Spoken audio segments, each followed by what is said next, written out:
As usual మన section start చేస్తున్నాం. Welcome to Center for Social Dialogue and the Center for Social Dialogue is an open platform where we can discuss not only social issues, literature, personal experiences, ఏదైనా సరే మీరు share చేసుకోవచ్చు. ఇదేంటంటే ఇది ఒక ideological గా ఒక రిస్ట్రిక్టెడ్ ప్లాట్ఫామ్ లాగా కాకుండా ఏ ఐడియాలజికల్ బ్యాక్గ్రౌండ్ నుంచి వచ్చినా సరే ఏ ఎక్స్ప్రెషన్ అయినా ఇచ్చుకోవచ్చు అనేది కామన్ కాన్సెప్ట్. ఇక్కడ dialogue, social dialogue is an important aspect in the functioning of the society. అసలు actual most of the grievances, most of the social tensions can be resolved through social dialogue అనేది నాకున్నటువంటి basic idea.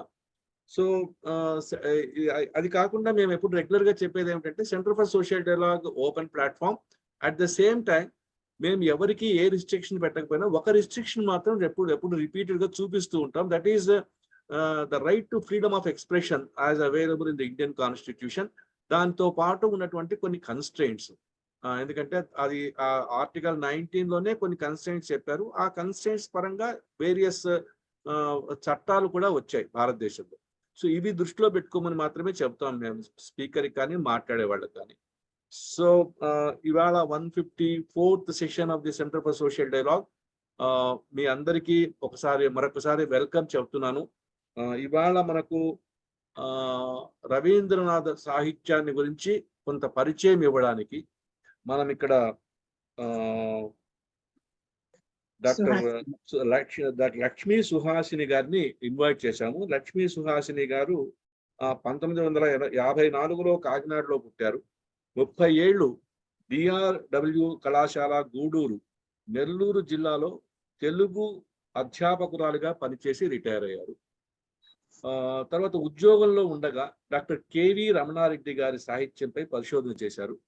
సాహిత్యంలో అరుణతార కేవీఆర్ అనే సిద్ధాంత గ్రంథం ద్వారా PhD పట్టా పొందారు. Retirement తర్వాత 2015లో డీలిట్ కోసం మద్రాస్ యూనివర్సిటీకి జానపద పాటల్లో స్త్రీల వ్యక్తీకరణ రీతులు అనే సబ్జెక్ట్ మీద ఒక సిద్ధాంత గ్రంథం సబ్మిట్ చేశారు డీలిట్ కోసం. అలాగే నెల్లూరు జిల్లా మహిళా రచయితల సంకలనాలు అనే ఒక చిన్న అవలోకనం చేశారు. అలాగే జానపద పాటల సేకరణ, జానపద పాటల్లో స్త్రీల, దళితుల, అట్టడుగు వర్గాల కోసం పాటలు రాయడం చేస్తూ ఉంటారు. మొదటి సంకలనం దామద ఛాయలో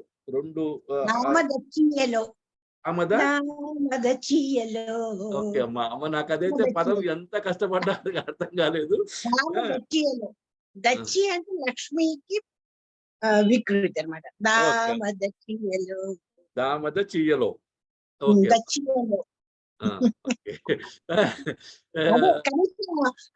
పదాన్ని పాపులర్ చేసినట్టు అవుతుందని.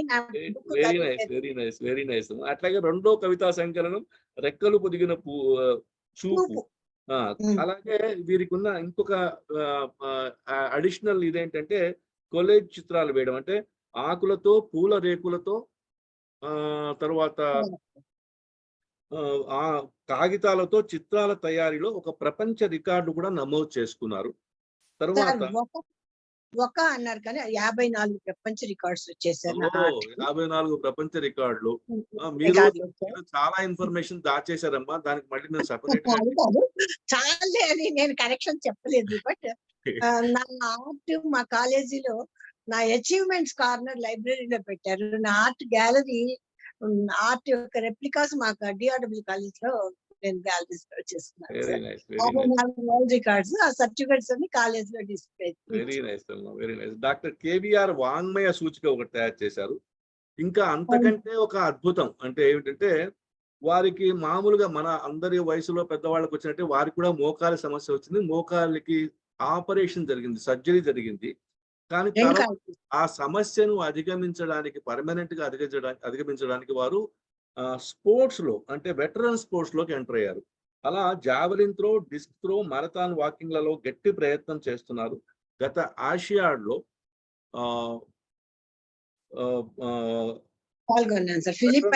విజయం సాధించి 2024 ఆగస్టులో స్వీడన్ లో జరగబోయేటువంటి 70+ వెటరన్స్ స్పోర్ట్స్ లో మాస్టర్ అథ్లెట్ ఫెడరేషన్ తరఫున పాల్గొనబోతున్నారు. ఇది ఈ అంటే లాస్ట్ వెటరన్ స్పోర్ట్స్ లో 70+ ఏజ్ గ్రూప్ లో పాల్గొంటాను. 70+ ఏజ్ గ్రూప్. ఈ లాస్ట్ పార్ట్ అంటే మామూలుగా మిగతా అన్ని మేము అటు ఇటుగా చాలా మంది జీవితాల్లో చూస్తూ ఉంటాం, కానీ మీరు సాధించింది you have become kind of inspiration for many of us here. In fact నేను యాక్చువల్గా చెప్పాలంటే మీ మీ మీ గురించి తెలుసుకున్న తర్వాత I told my friend that now I will not worry about my knee problems. No need of worry. No Thank you. need of. Thank you very much. Amma, now it's time for you. You can take the session. ఒక You 5 are, నిమిషాలు ఎక్కువ అయిపోయింది almost. no Anyway, issues. thank you You can take up to 7:05. much. 7. తర్వాత you can leave some topic for the discussion. Welcome. Okay. Come and Dr. Subhash. భక్తులకి ఆసక్తిగా వింటున్న అందరికీ నా నమోవాకాలు. నాకు ఈ అవకాశం ఇచ్చిన ఫ్రీడమ్ ఫర్ సోషల్ డైలాగ్ సంస్థకే కాకుండా రఘు గారికి ప్రత్యేకించి నా కృతజ్ఞతలు. రవీంద్రుని గురించి మాట్లాడడం అనేది చాలా ఎక్సైటింగ్ అంశము, చాలా ఇష్టమైన అంశము, బాగానే ఉంది. కానీ గంటలు మాట్లాడడం అనేది ఛాలెంజింగ్ అంశం. సాధ్యమైనంత వరకు నేను గంటలో పూర్తి చేయడానికి ప్రయత్నిస్తాను. You can అయితే take 3 sessions for us. Future లో మీరు ఇంకో 2 సెషన్స్ తీసుకోవచ్చు, మాకేం అభ్యంతరం లేదు. ఓకే ఓకే ఇప్పటికైతే దీంతో సంతృప్తి పడతాం. దీన్ని నేను మీకు సంతృప్తికరంగా చెప్పగలిగితే నేను ఒక రకంగా ఫుల్ఫిల్ చేసినట్టే. రవీంద్రుడి గురించి చెప్పడం అంటే ఓ సముద్రం ముందు నిలబడి దాని లోతెంతో చెప్పడానికి ప్రయత్నించినట్టు, లేదా దాని పొడిగెంతో చెప్పడానికి ప్రయత్నించినట్టు. అవి రెండు కాదు, సముద్రాన్ని గుప్పిట్లో బంధించడానికి చేసే ఓ ప్రయత్నంలాగా అనిపిస్తుంది రవీంద్రుడి గురించి. అయితే అంత విస్తృతమైన జీవిత క్యాన్వాస్ మీద ఆయన జీవన ఫలాలని చిత్రించే ప్రయత్నంలో ఏ మేరకు కృతకృత్యురాలను అవుతానో తెలియదు మరి. అయితే ఆయన ఒక గొప్ప క్రియేటివ్ జీనియస్, కవి, రచయిత, నాటకకర్త, గేయకారుడు, సంగీత రూపకకర్త, నవలాకారుడు, కథకుడు, బాల సాహిత్యవేత్త, వ్యాసకర్త, ఉపన్యాసకుడు, సంగీతజ్ఞుడు, గాయకుడు, చిత్రకారుడు, నటుడు. ఇంతేనా అంటే ఇంకా కొంచెం ఎడ్యుకేషనలిస్ట్ కూడా. అంతేనా అంటే దేశభక్తుడు, విశ్వ మానవతావాది, విశ్వ కవి రవీంద్ర. ఇంత బహుముఖీనమైన ఈయన ప్రజ్ఞని మాటలు పొదిరిగి చెప్పడం కష్టం. మన శిశిర్ కుమార్ ఘోష్ గారు అంటారు కదా, ఏ కంప్లీట్ మ్యాన్ అని. అది నిరంజన్ గారు అంటారు ఎన్సైక్లోపీడిక్ మైండ్ అని. అంతేకాదు, లియోనార్డో డావిన్సీ ఆఫ్ ఇండియన్ రినైజన్స్ అని సరిపోలుస్తాడు. అది చాలా చక్కటి యాప్ట్ ఉపమానం అనిపిస్తుంది. రవీంద్రుని అంతకంటే మనము సూటిగా చెప్పలేము. అయితే రినైజన్స్ అంటేనే ఏంటి? ఒక 2 యుగాల మధ్య సంధిలో ఒక యుగం ఎంతగా పతనం అయిపోవాలో అంతగా పతనం అయిపోయినప్పుడు, ఎంతగా విధ్వంసం అయిపోవాలో అంతగా విధ్వంసమైనప్పుడు, ఆ ఎంతగా కుళ్ళిపోవాలో అంతగా కుళ్ళిపోయినప్పుడు, ఎంతగా భ్రష్టు పట్టినప్పుడు, ఆ శిథిలాలలో నుంచి మొలకెత్తడానికి చేసే ఒక తీవ్ర ప్రయత్నంలోంచి వచ్చే కొత్త అంకురార్పణనే మనం పునరుజ్జీవనం అనొచ్చు అనుకుంటాను, బ్రీఫ్ గా చెప్పుకుంటే. అంటే శిథిలాల నుంచి ఒక కొత్త జీవాన్ని పుట్టించడానికి చేసిన తొలి ప్రయత్నం రవీంద్రుడి నుంచే, తొలి అడుగులు రవీంద్రుడి నుంచి పడ్డాయి అని మనం చెప్పుకోవాలి. అందుకని రినైజాన్స్ యొక్క మన తెలుగు సాహిత్యంలో కూడా ఈ సాంస్కృతిక పునరుజ్జీవనానికి బాటలు వేసిన అందరి మీద రవీంద్రుని ఛాయ, రవీంద్రుని స్ఫూర్తి మనకి కనిపిస్తుంది. అంటే ఒక రకంగా చెప్పాలంటే విస్తృతమైన సాహిత్యం, 1, 2 కాదు, రాస్తూ రాస్తూ రాస్తూ ఉండడం, బొమ్మలు వేస్తే వేస్తూ వేస్తూ ఉండడం, పాడితే పాడుకుంటూ ఉండడం. అంటే నెంబర్స్ అనేవి ఆయన దృష్టిలో చాలా చిన్నవన్నమాట. ఒక 200కు పైగా కవితలు రాసిన రవీంద్రుడు 1400 పాటలని, 2500 చిత్రాలని, లెక్కకు మిక్కుటంగా ప్రదర్శనలని, గణింపలేనన్ని ఉపన్యాసాలని ఇచ్చాడు అని చెప్పుకుంటే, ఈయన మధ్యయుగానికి, ఆధునిక యుగానికి సంధి కాలంలో కలం పట్టాడు. ఆ కాలంలో పుట్టడం వల్ల ఆయనకి ఆ యుగ లక్షణాలన్నీ కూడా ఆయనలోను చోటు చేసుకున్నాయి. ముఖ్యంగా మతాన్ని ఆ నిలదీయడం, మతం యొక్క స్థానాన్ని, ఆ ఫెయిత్, బిలీఫ్ తీసుకోవడం, హేతుబద్ధత అనేది ఆ యుగం యొక్క లక్షణం అయితే, అది రవీంద్రుని ప్రధానంగా నడిపించిన అంశమైంది. ఆ సహేతుకమైన మత ప్రచారం కానీ, ఆ అనుసరణ కానీ, ఆచరణ కానీ ఆయనలో ఒక ప్రత్యేకంగా మిగిలిపోయింది. అయితే ఆయన జమీందారీ వంశంలో పుట్టడం, బాగా సంపన్నుల ఇంట్లో పుట్టినా వాళ్ళ తండ్రి గారి హయాంకి వచ్చేటప్పటికి వాళ్ళ తాతగారు విశృంఖలంగా సంపాదించి, ఒక చేత్తో సంపాదించి ఒక చేత్తో దానాలు చేసేసి తన కొడుక్కి అప్పులే మిగిల్చినప్పుడు, ఆ అప్పులతోనే మొదలుపెట్టి తన 7గురి సంతానాన్ని నడిపించుకుని వచ్చారు దేవేంద్రనాథ్ ఠాగూర్ గారు. ఆయన తండ్రి ద్వారకనాథ్ ఠాగూర్. ద్వారకనాథ్ ఠాగూర్ ని ప్రిన్స్ ద్వారకనాథ్ అనే పిలిచేవారు. ప్రిన్స్ ద్వారకనాథ్ ఠాగూర్ గొప్ప ఆ రాజవంశ లక్షణాలలోనే పుట్టిన, అప్పులలో కొనసాగిన ఆ వంశం యొక్క లక్షణాలు రవీంద్రుల్లో కొనసాగాయి. 7గురి సంతానంలో 5గురు సోదరులు, ఒక సోదరి. ఆ వీళ్ళంతా కూడా జోడా శాంక్ అనేటటువంటి భవంతిలో నివసించేవాళ్ళు.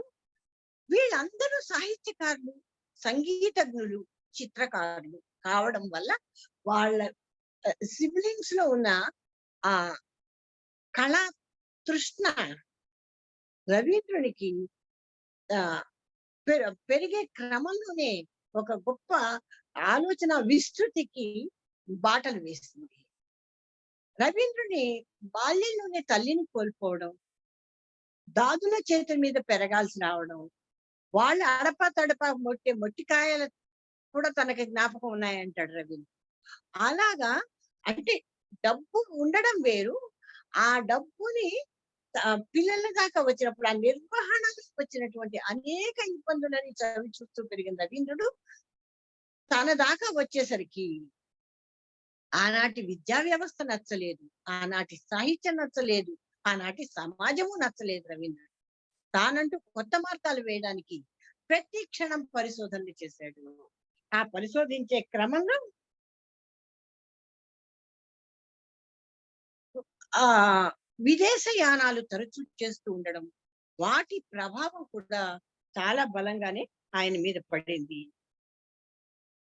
ఒక రకంగా చెప్పాలంటే రవీంద్రుని యొక్క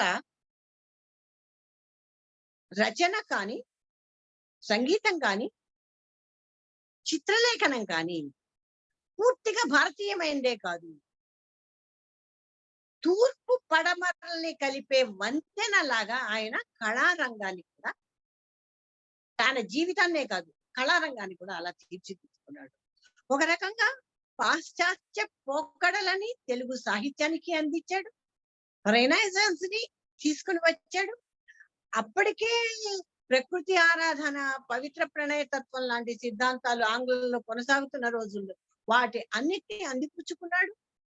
తాను తన ప్రకృతి ఆరాధన తత్వాన్ని తన కవిత్వంలో అడుగడుగున నింపుకున్నాడు. అయితే ఈయన రచనల ప్రభావం వంగదేశం మీదే కాదు, యావత్ భారతదేశ సాహిత్యం మీద, నేను సాహిత్యం దగ్గరే మొదలు పెడుతున్నాను, తర్వాత సంగీతంలోకి, ఆ తర్వాత చిత్రలేఖలకు వద్దాం. సాహిత్య ప్రభావం అన్ని భాషల్లోనూ ఉన్నప్పటికీ తెలుగు భాష సాహిత్యం ఆధునిక తెలుగు సాహిత్య గమనం మీద పూర్తి పగ్గాలు ఆయన చేతిలో ఉన్నాయా అనిపించేటంతగా ఆయన ప్రభావం. రవీంద్రుని రశ్మి సోకి వికసించిన ఆ, కుసుమాలయ్యారు తెలుగు కవులంతా. ఆ రినైజాన్స్ యొక్క ప్రభావాన్ని అందిపుచ్చుకున్న గురజాడ ఎల్లలోకములొక్క ఇల్లై అంటూ ఆయన రాశాడంటే దాని వెనక రవీంద్రుని యొక్క ప్రేరణ కనిపిస్తుంది. సంగీతం దగ్గర నేను మళ్ళీ చెప్తాను, ఆయన టపాలు, తర్వాత వెస్టర్న్ సంగీతం, అట్లాగే ఆఫ్రికన్ మ్యూజిక్ నోట్స్ ఎట్లా తీసుకున్నాడో మళ్ళీ మనం తీసుకొచ్చేద్దాం. కానీ ఆయన ఆఫ్రికన్ ఆ, జానపద గీతాలని కూడా తీసుకుని ఆ బాణీలలో తన పాటలు రాయడం అనేది గురజాడ గారిని ఎంతో ఇన్స్పైర్ చేసి ముత్యాల సరాలకి దారి తీసింది. అక్కడ గురజాడ దగ్గర మొదలు పెడితే ఇక చలం, రాయప్రోలు, కృష్ణ శాస్త్రి, శ్రీశ్రీ దాకా అందరూ ఏదో ఒక విధంగా రవీంద్రుని యొక్క స్ఫూర్తిని పొందారు. చలమైతే అంటాడు, ఆయన కనుక చూపించకపోతే నాకు ఈ ప్రకృతిలో ఉన్నటువంటి ఈ మార్మికత అర్థమయ్యేదే కాదు, అలాగే ప్రకృతిని ప్రేమించగలగడం నాకు వచ్చేది కాదంటాడు. అలాగే ప్రేమతత్వం, నిజమైన ప్రేమతత్వాన్ని నేను రవీంద్రుడు లేకపోతే నాకు ఎవరు నేర్పిస్తారు అంటాడు. రవీంద్రుడి గురించి చెప్తూ ఒక మాట అంటాడు కదా, కృష్ణ శాస్త్రి కాళిదాసు రవీంద్రుడికి ఎలాగో రవీంద్రుడు మనకి అలాగా అంటాడు చలం. అలాగే ఆ శరత్ చంద్ర చటర్జీ ఏమంటాడంటే, నేను మీ అందరి కోసం రాసినట్లు మా అందరి కోసం రవీంద్రుడు రాశాడు అంట. అంటే అప్పటికే సాహిత్య వర్గాలలో ఒక ఇంటలెక్చువల్ పోయిట్ గా ఈయన్ని గుర్తిస్తున్నాడు. అందుకని మన సోమసుందర్ గారు అంటారు కదా, Avanta Somasundar garu, he's not a people's poet, he's not a people's poet, but he's a poet of peoples అంటాడు.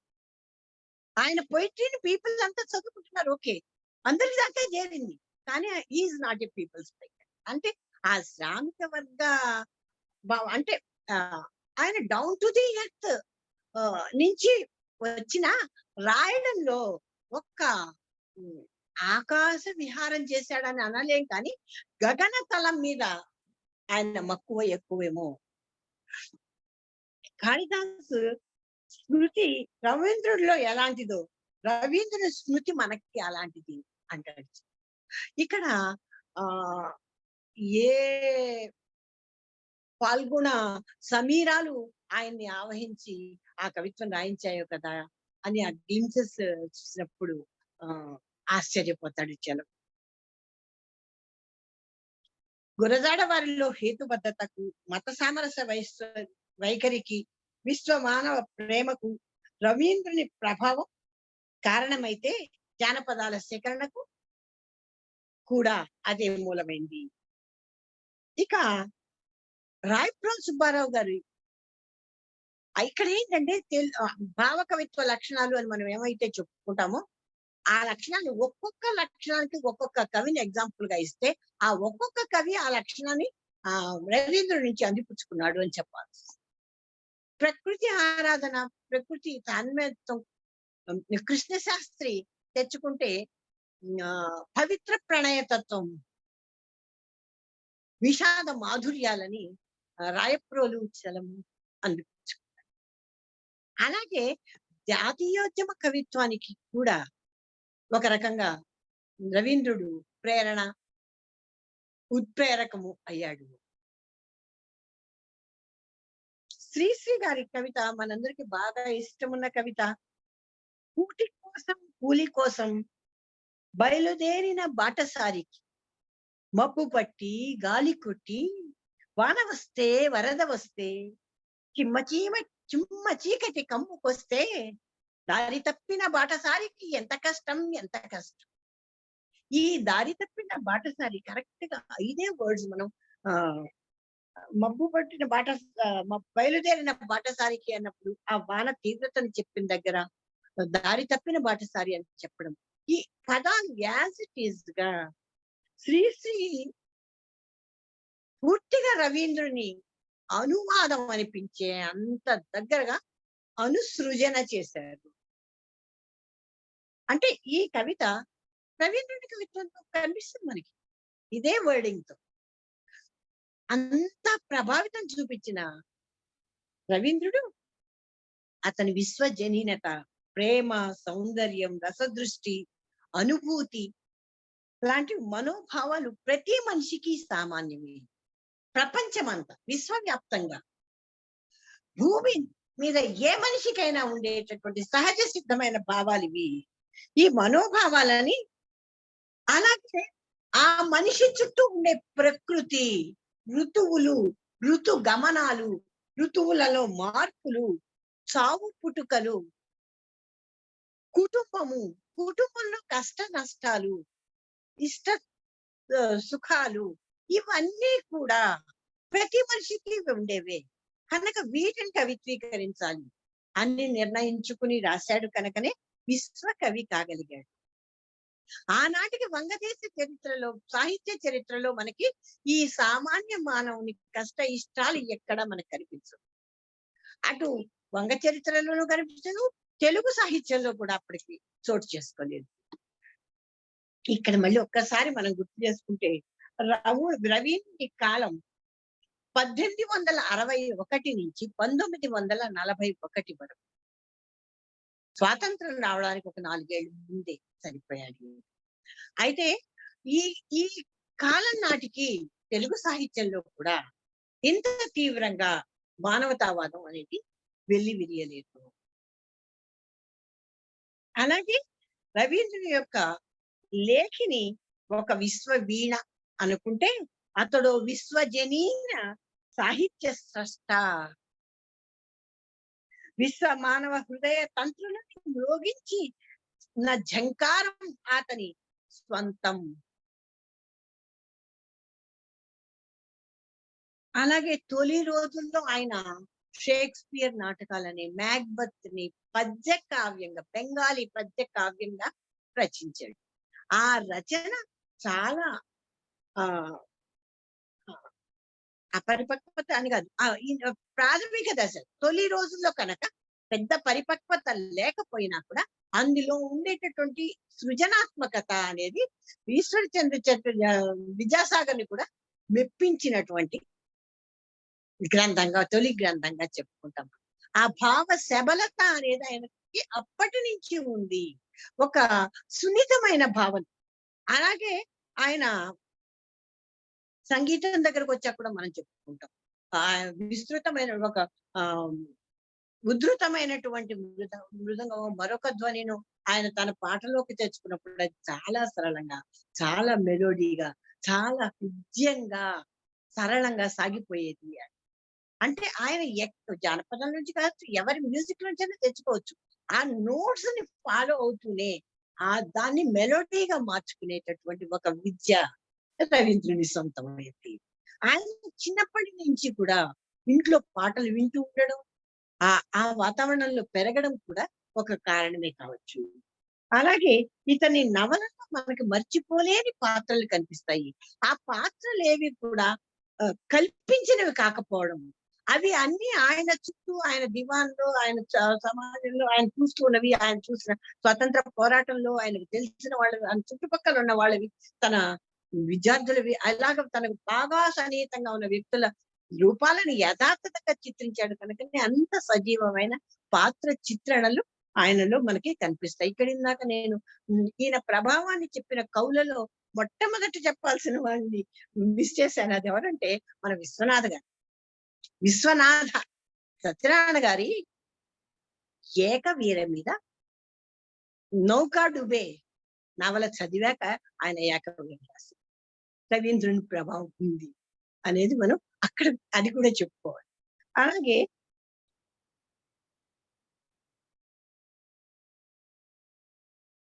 ఆయన ఈవినింగ్ సాంగ్స్ అనేవి కవిగా చాలా మెప్పు తెచ్చినటువంటి కావ్యం.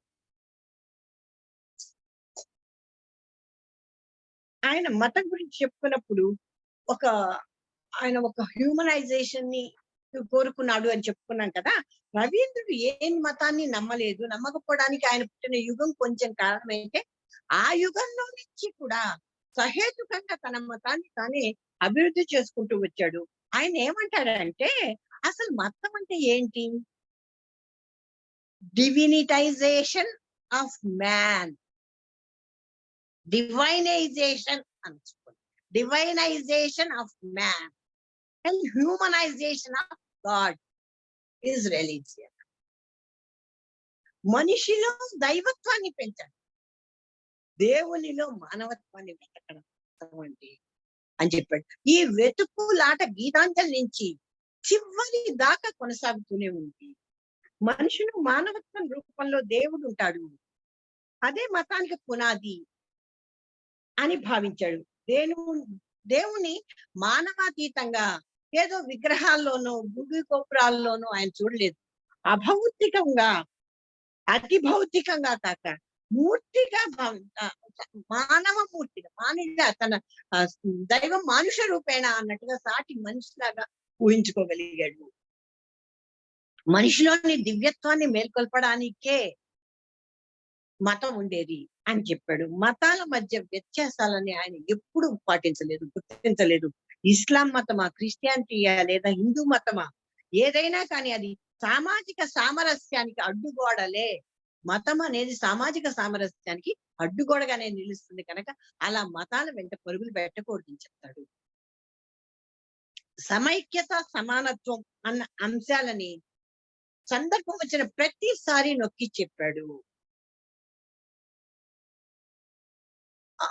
ఆయన సాహిత్యం గురించి చెప్పుకుంటూ మనం చివరిగా చెప్పుకోవాల్సింది, అయితే మొట్టమొదట చెప్పాల్సింది కూడా అదే.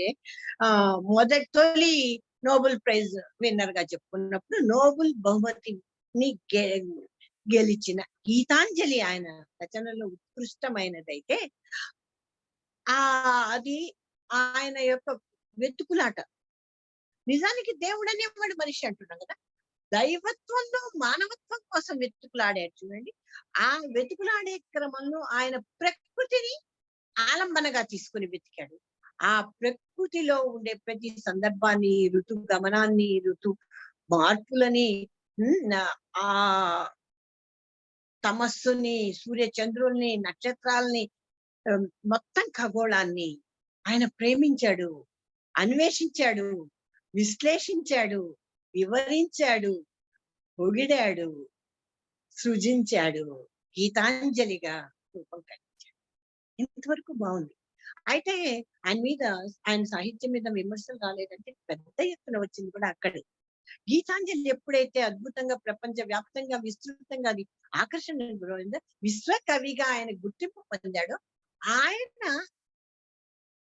అదే మూసలో పోసినట్టు తర్వాత 2-3 కావ్యాలు అవే పదబంధాలు, అదే సమాసాలు, అదే ఉపమానాలతో రాశాడు. ఆయనలో అసలు కొత్త అదే అతనికి మెరిట్ డిమెరిట్ అయిపోయింది. అయితే నిజానికి జరిగింది ఏంటంటే, ఆ దశలో ఆయన వరుసగా సిరీస్ ఆఫ్ డెత్స్ ఇంట్లో ఫేస్ చేశాడు. ఆయన 42వ ఏట భార్య చనిపోయింది. 43వ ఏట తండ్రిని కోల్పోయాడు. ఆ తర్వాత కాన్సిక్వెంట్ 2-3 years లో 2 కొడుకుల్ని కోల్పోయాడు. తర్వాత ఎదిగిన కూతుర్ని కోల్పోయాడు. చివరిగా అతను యంగెస్ట్ సన్, నాట్ ఈవెన్ చాలా చిన్నవాడైనటువంటి చిన్న కొడుకుని కూడా కోల్పోతాడు. ఈ వరుసగా ఈ చావును చూసి చూసి ఓ రకంగా ఆయన వైరాగ్యానికి లోనైనా నైరాస్యానికి లోను కాలేదు. ఈ 2 పదాల మధ్య డిఫరెన్స్. ఆయనకి సన్నిహితులు అనుకున్న వాళ్ళు, హితులు అనుకున్న వాళ్ళు, తను చాలా ప్రేమించిన వాళ్ళు, తనతో ఉన్నవాళ్ళు, తనతో నడిచిన వాళ్ళు వరుసగా ఒక 10 ఏళ్లలో దాదాపు 50-60 మందిని కోల్పోవడం అంటే అది చిన్న విషయం కాదు. కానీ దానిలో నుంచి ఆయన పాఠాలు నేర్చుకున్నాడు. అంటే చావు పుట్టుకలలో పాఠాలు నేర్చుకుని అది తన కవిత్వీకరించుకునే క్రమంలోనే ఒక 10 ఏళ్ల పాటు కొట్టుకుపోయాడు. ఆ 10 ఏళ్లలోనే గీతాంజలి తర్వాత వచ్చిన మూసలో పోసినవి అనుకుంటాను చాలా కవితలు అదే మూడ్లో రాశాడు. కనుక ఆ లోపం పునరావృతమైంది. ఇది ఒకటైతే ఆయన మీద వచ్చిన చాలా విమర్శలకి కారణం కవిత్వంలో వచ్చిన లోపాలు ఒక్కటే. ఆ తర్వాత రవీంద్ర గురించి మనం చెప్పుకోవాల్సింది ఆయన చదువు. చదువు కోసం ఆయన చాలా చాలా చాలా విస్తృతంగా కృషి చేశాడు. ఈ చదువు కాదు మనకు కావాల్సింది. దీన్ని ఇవాళ ఉన్న చదువుని ఫాజిలైజ్డ్ రిచువల్ అంటాడు. ఫాజిలైజ్డ్ రిచువల్ అంటాడు. అంటే ఈ విద్యారంగం అనేది అసలు ఒక ఫాజి లాగా అయిపోయింది. ఎంతసేపు బట్టి పట్టించడం, కంఠపాఠంగా చేయడం, అది వాళ్ళని మళ్ళీ పునరావృతం అవ్వడం, ఇదే నా చదువు అంటే. అయితే పిల్లలని జీవితాంతం ఈ మూస విద్యా విధానాన్ని వ్యతిరేకించాడు. కనీసం తర్వాత జనరేషన్ పిల్లలైనా కాపాడాలి అనే తపనతో శాంతినికేతన్ని ప్రారంభించాడు. తానే పాఠాలు చెప్పడం మొదలు పెట్టాడు. అక్కడ మొత్తం చదువు అని వీళ్ళు చెప్పే గుమాస్తా చదువే కాకుండా కళలు, సారస్వతము, సంగీతము, నృత్యము, చిత్రలేఖనము, రూపశిల్పము, లలిత కళలన్నీ బోధనా విషయాలే. లలిత కళలన్నీ నేర్చుకుంటూ ఒక పరిపూర్ణ మానవుడిగా మనిషి ఎదిగిన నాడు జీవితంలో వచ్చే ఆటుపోట్లను వాళ్ళే ఎదుర్కోగలుగుతారు అంటూ నేర్పిస్తాడు. ఈ విద్యా నికేతన్కి పెట్టిన తర్వాత China, Japan, Peru, Italy, Argentina లాంటి దేశాలన్నీ తిరిగాడు. ఆ తిరిగే క్రమంలో అక్కడక్కడ విద్యా విధానాలను కూడా ఆయన పరిశోధించి వచ్చాడు. ముఖ్యంగా చైనా విద్యా విధానం పట్ల ఎంతగా మెచ్చుకున్నాడంటే అక్కడ వాళ్ళ యొక్క సమానత, బోల్షివిక్ స్పిరిట్, ఆ విద్యా విధానంలో ఉన్నటువంటి ఉన్నతమైన ప్రమాణాలు అతన్ని బాగా బుద్ధి పెంచేది చేశాయి అన్నమాట.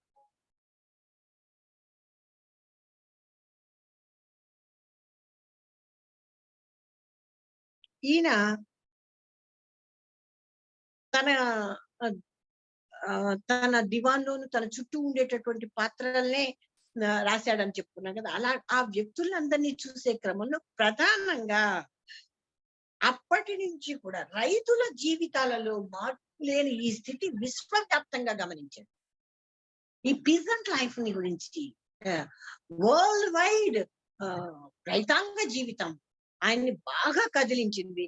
అప్పటి నుంచి గ్రామీణ నిర్మాణం అనేది రవీంద్రుని ఆలోచనలో ప్రధాన అంశమై కూర్చుంది. తర్వాత రచనలో పదే పదే నొక్కి చెప్పాడు. ఆయన సోదరుడు సత్యేంద్రనాథ్ పియానో వాయిస్తుంటే ఇతని తమ్ముడు అతని కాళ్ళ దగ్గర కూర్చుని ఆ పాటలు వింటూ అతను వాయించే రిథంకి అనుగుణంగా పాటలు అల్లేవాళ్ళు. ఆ పదాలు ఎంతవరకు ఎలా ఉంటాయని పక్కన పెట్టి ఆయన నోట్స్ ఎలా మారిస్తే అలాగా పాటలు అల్లేవాడు. ఆ వాక్యం చదివినప్పుడు నాకేమనిపించిందంటే ఏదో సినిమాలో మన శ్రీశ్రీ గారి పదము కూర్చి పాటలలేనా అంటాడు చూడండి శ్రీశ్రీ. అలాగా రాగం ఏదైనా పదం కూర్చి పాటలేనా అని శ్రీశ్రీ అన్నాడంటే ఇదంతా చూసేలా ఉంది అనిపించింది. ఆ రవీంద్రుడు అలా తొలినాళ్లలో సంగీతానికి బాల్యంలోనే బీజాలు పడితే వాళ్ళ అన్న చిన్నప్పుడు అద్భుతంగా చిత్రాలు గీస్తూ ఉంటే పక్కనే కూర్చుని చూస్తూ ఆ చిత్రాల యొక్క హావభావాలు ఇతని మనసులో ముద్రించుకోవడం కాదు, ఆత్మతో దాన్ని ఇంకించుకునేసాడా అనిపించినట్టుగా ఆ చిత్రలేఖనాన్ని గమనించి మనసుకు పట్టించుకున్నాడు. ఏ రోజు ఆయన బొమ్మలు వేయకపోయినా ఆయన ఆ చిత్రలేఖనాన్ని 63వ ఏట ప్రారంభించాడు. చివరికి చిత్రలేఖనం గురించి చెప్తాం. ఇది విద్య తర్వాత మనం సంగీతం గురించి చెప్పుకుంటున్నాం కదా, అది కంప్లీట్ చేస్తాం. ఈ సంగీతం అనేది ఆయనలో ఎలాగ తయారైందంటే ఆ శృతి ఆయన జీవన శృతి అయిపోయింది. ఒక శృతి అనేది ఆయన ఏం చేస్తున్నా ఓ రాగం, ఒక అమ్మ చేసుకోవడం, ఒక భావం, ఆయన ప్రతి పనిలోనూ ఆ రిధం ఉంది. ఆ రిధంలో చేస్తూ ఆయన ఒక స్కెచ్ బుక్ పెట్టుకునేవాడు. స్కెచ్ బుక్ లో బొమ్మలు వేయడం మొదలెట్టాడు. అంటే పెన్సిల్ తీసుకుని రాగం గీస్తూ ఆ రాగం హెచ్చు తగ్గులు ఎలా పోతే అలా ఆ పేపర్ మీద వేసాడు.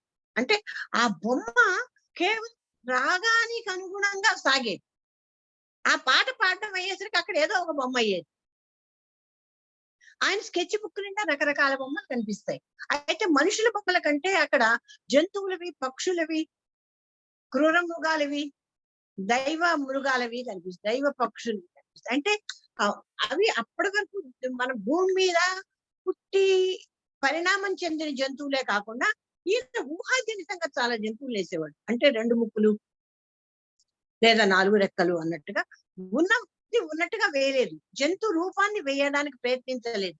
తన ఆలోచన ఎలా సాగితే అలా ఆ బొమ్మను తీసుకెళ్లేవాడు.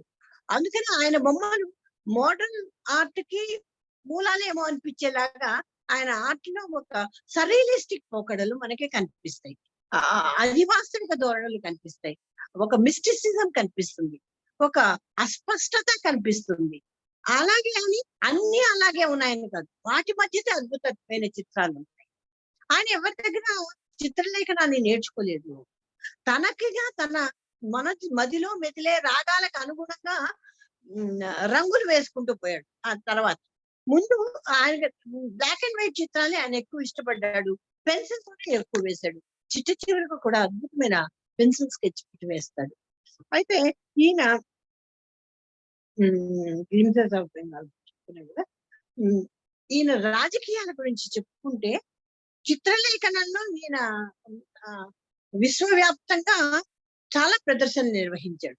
రవీంద్రనాథ్ ఠాగూర్ శాంతినికేతనానికి ఆర్థిక మాంద్యం ఎక్కువ ఉన్న రోజుల్లో శాంతినికేతనం నడపడం చాలా కష్టమైపోయినప్పుడు ఆ కష్టాన్ని అధిగమించడానికి ఆయన ఫండ్ కలెక్షన్ కి వెళ్ళాడు. ఆ ఫండ్ కలెక్షన్ చేయడం కోసం ఆయన 2 రూపాయలు ఎంచుకున్నాడు. ఒకటి తన చిత్ర ప్రదర్శనలు చేశాడు. చిత్ర ప్రదర్శనలు ముందు 400 చిత్రాలతో అమెరికా చేశాడు. తర్వాత సంచార చిత్ర ప్రదర్శనలు చేశాడు. సామూహిక చిత్ర ప్రదర్శనలు చేశాడు. విదేశాలు దాదాపు ఎన్ని ప్రదర్శనలు చేశాడో లెక్కే లేదన్నమాట. ఆ తర్వాత ఫండ్ కలెక్షన్ కోసం అతను సంచార ఉపన్యాసాలు చేశాడు. అమెరికాకి వెళ్ళి ఒక లిస్ట్ తయారు చేసుకుని ఎవరెవరు దానం చేయడానికి సిద్ధంగా ఉన్నారు, ఎవరెవరు కోటీశ్వర్లు అని లెక్కలు తయారు చేసుకుని వాళ్ళందరినీ పిలిపించి అప్పటి భారతీయ రాయబారి దగ్గరికి వెళ్ళి అతని ద్వారా అక్కడుండే లోకల్ గా ఉండేటటువంటి ధనవంతులందరినీ ఒక దగ్గర పోగు చేసి వాళ్ళ దగ్గర నుంచి ధన సహాయాన్ని తీసుకునేందుకు ప్రయత్నిస్తే ఆయన కొన్ని బిలియన్స్ ఆఫ్ డాలర్స్ వస్తాయని ఎక్స్పెక్ట్ చేశాడు తన ఉపన్యాసాలు. కానీ తీరా చేస్తే వచ్చిన వాళ్ళు మాటలు బాగా చెప్పారు కానీ డబ్బుల దగ్గరికి వచ్చేసరికి ₹1,000 వచ్చాయి. ఆయన వెనక్కి వచ్చాక అప్పులు అలాగే మిగిలిపోయి. ఇక్కడ మళ్ళీ మనం ఒకటి చెప్పుకోవాలి. కరెక్ట్ గా నేమ్స్ నాకు వెంటనే రాదు, బట్ అవి చూసే ప్రయత్నం చేస్తాను. ఆయన స్నేహితుని తండ్రి దగ్గర పెద్ద మొత్తం ధనం అప్పుగా తీసుకుంటాడు. ఆయనకి తను డబ్బు అప్పు తీరుస్తూనే ఉన్నా అది ఆయన బతుకుండగా తీర్చలేకపోతాడు. ఆయన తన ఉదారంగా తన ఆస్తిని మొత్తాన్ని యూనివర్సిటీకి డొనేషన్ గా ఇస్తూ రవీంద్రనాథ్ తీసుకున్న అప్పు కూడా యూనివర్సిటీకే చెల్లించాలని చెప్పి వీలునామాలో రాయడం వల్ల ఈయన ఎక్కడెక్కడ సేకరించిన డబ్బు అంతా యూనివర్సిటీకి తీర్చాల్సిన అప్పు కిందే పోతూ ఉండేది. ఈ దశలో ఆయన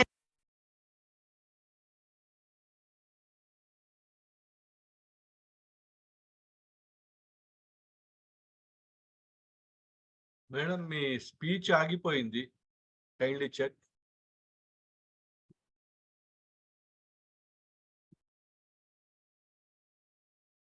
మేడం మీ స్పీచ్ ఆగిపోయిందండి.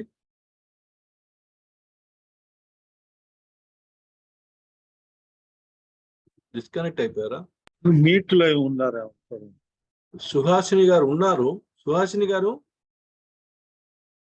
ఉన్నారు లైన్ లో అయితే, బట్ మ్యూట్ అవ్వలేదు. బట్ డిస్కనెక్ట్ అయిపోయారా? ఏమైనా ఇంటర్నెట్ సమస్య వచ్చిందో అర్థం కాదు.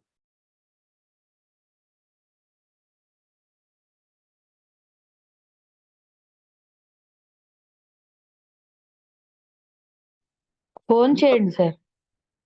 ఒక్క నిమిషం చేస్తాను.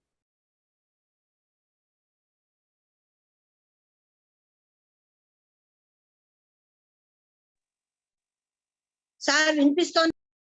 ఇప్పుడు మధ్యలో డిస్కనెక్ట్ అయిపోయారు, కొంత స్పీచ్ కట్ అయిపోయింది మీది. ఇప్పుడు అన్మ్యూట్ అవ్వండి, అన్మ్యూట్ చేయండి. సార్ వినిపిస్తోందా? వినిపిస్తోందండి, వినిపిస్తుంది. Hello sir. వినిపిస్తోంది. Thank God. ఎక్కడ అయిపోయాం? మీరు అన్మ్యూట్ అవ్వాలి ఫస్ట్. ఏం చెప్తున్నాను గుర్తులేదు. ఓకే.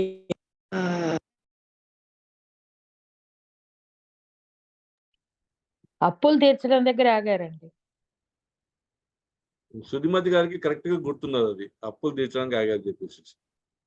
నమస్తే మేడం. నమస్తే సార్. డాక్టర్ సుహాసిని గారు,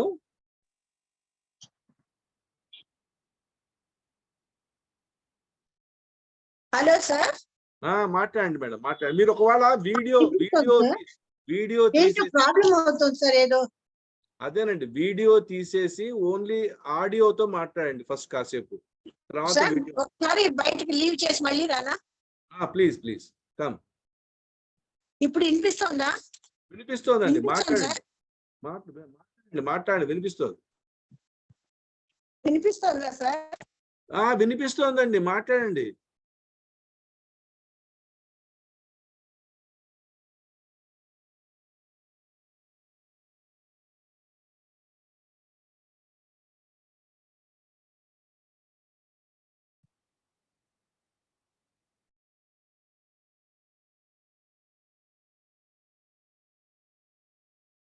hello.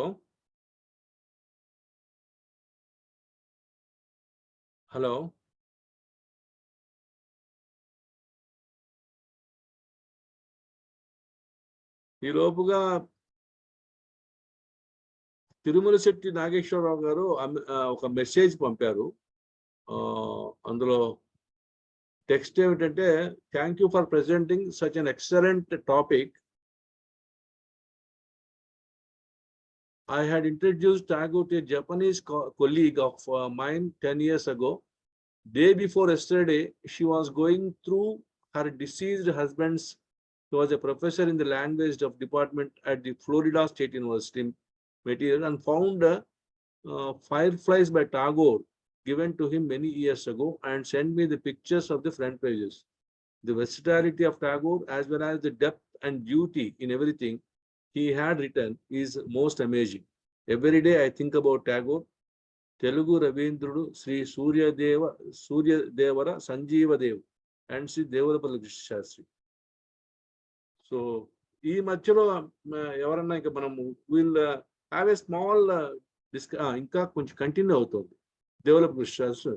From the solemn gloom of the temple, children are out to sit in the dust. God watches them play and forgets the priest. The breeze whispers to the lotus, what is the secret? It's myself, says the lotus. Steal it and I disappear. ఇది Rabindranath Tagore poem దాన్ని coat చేశారు. Madam Suhasini గారు, మీరు join అవుతున్నారా? Join అవ్వగలిగారా?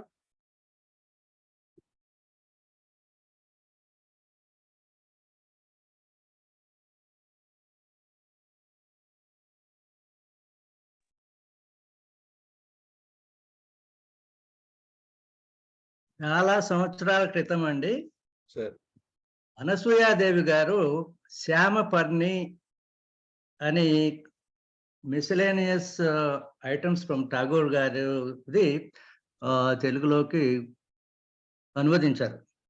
Sir ఆమె పట్టాభి గారి చెల్లెలు, గోపాల్ రెడ్డి గారి మేనకోడలు. ఓకే. ఆ పుస్తకంలో కొన్ని గార్డెనర్ వగైరా వాటి గురించి కూడా సెలక్షన్స్ ఉన్నాయి. చాలా సెలక్షన్స్ గీతాంజలి కంటే కూడా పూర్వంగానే రాయబడినవి. బ్రహ్మాండంగా ఉంటుంది అది. దాంట్లో ఒక్క చిన్నది చదువుతాను. Since we are not connected to the main speaker.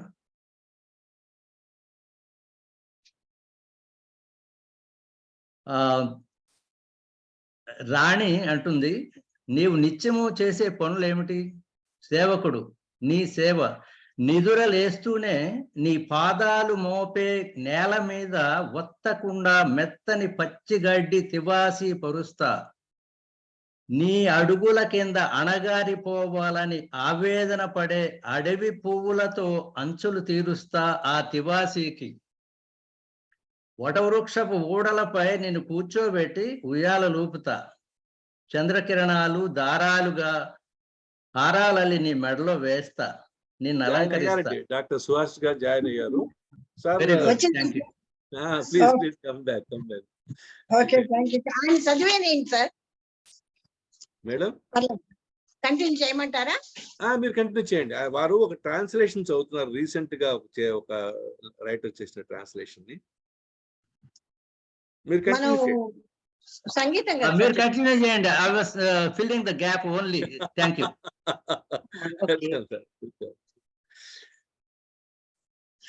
ప్రధానంగా నేను మళ్ళీ అవంతా ఏం చెప్పాను వదిలేసి రవీంద్రుడి సంగీతం అనుకుంటే, రవీంద్రుని చిన్నప్పటి నుంచి విన్నాడు, ఆ రాగాలు ఆయనలో ఉన్నాయి. ఆయన పాటలని సురధర్మి, కావ్యధర్మి అని రెండుగా విశ్లేషించుకుని పరిశీలించవచ్చు. ఈ విభజన అనేది చాలా స్థూలమైంది. ఈయన హిందుస్థానీ సాంప్రదాయక సంగీతాన్ని లోతుగా అధ్యయనం చేసినప్పటికీ అక్కడే ఆగిపోలేదు. ఆయన జనగణమన పాటలో కూడా వెస్ట్రన్ నోట్స్ మీద తను రాసేటప్పుడు వెనకాల అది బేస్ తీసుకున్నానని ఆయనే చెప్తారు. అలాగా సంగీతంలో కూడా మనకి పాశ్చాత్య భారతీయ సంగీత సమ్మేళనం కనిపిస్తుంది. ఒక ఈయనకి ఏది కూడా దానికి అదిగా చూడడం ఇష్టం ఉండదు. దాన్ని ఒక ఫ్యూజ్ చేస్తే తప్ప, ఫ్యూజన్ చేసి దాన్ని సొంతం చేసుకుంటే తప్ప ఆయనకి నచ్చదు అనమాట. అంటే ఈ సంగీతం దగ్గరకు వచ్చేసరికి ధృపద్ సాంప్రదాయాన్ని ఎక్కువగా తన శైలిలో ఆయన 104 పాటలు ధృపద్ సాంప్రదాయంలో రాశాడు. పంజాబీ ఫోక్ అయినటువంటి ఠప్పా అంటాం అనమాట, ఠప్పా అని కూడా అంటారు. ఈ ఠప్పాను ఈయన చాలా రాశాడు. ఏంటంటే దాదాపు అయితే ఠప్పాను చాలా ఫాస్ట్ గా, చాలా ఉద్రేకభరితంగా ఉండే ఠప్పాలని ఈయన చాలా మెలోడియస్ గా మార్చాడు. అది అంటే ఉన్నదానిని తన శైలికి తెచ్చుకుంటాడు. అది ఏదైనా కానీ ఈ ఒక రకంగా ఈ ఠప్పాలని ఈయన ఆచరించిన పద్ధతి గురజాడ వారికి ముత్యాల స్వరాలకి ప్రేరణ అయింది. జానపదాన్ని తీసుకుని దాన్ని తన బాణీగా మార్చుకునే క్రమంలో ఆయన చేస్తున్న పద్ధతి, ఆయన అనుసరించిన పద్ధతి ఈయనకి చాలా ఆచరణీయం అనిపించింది అనమాట.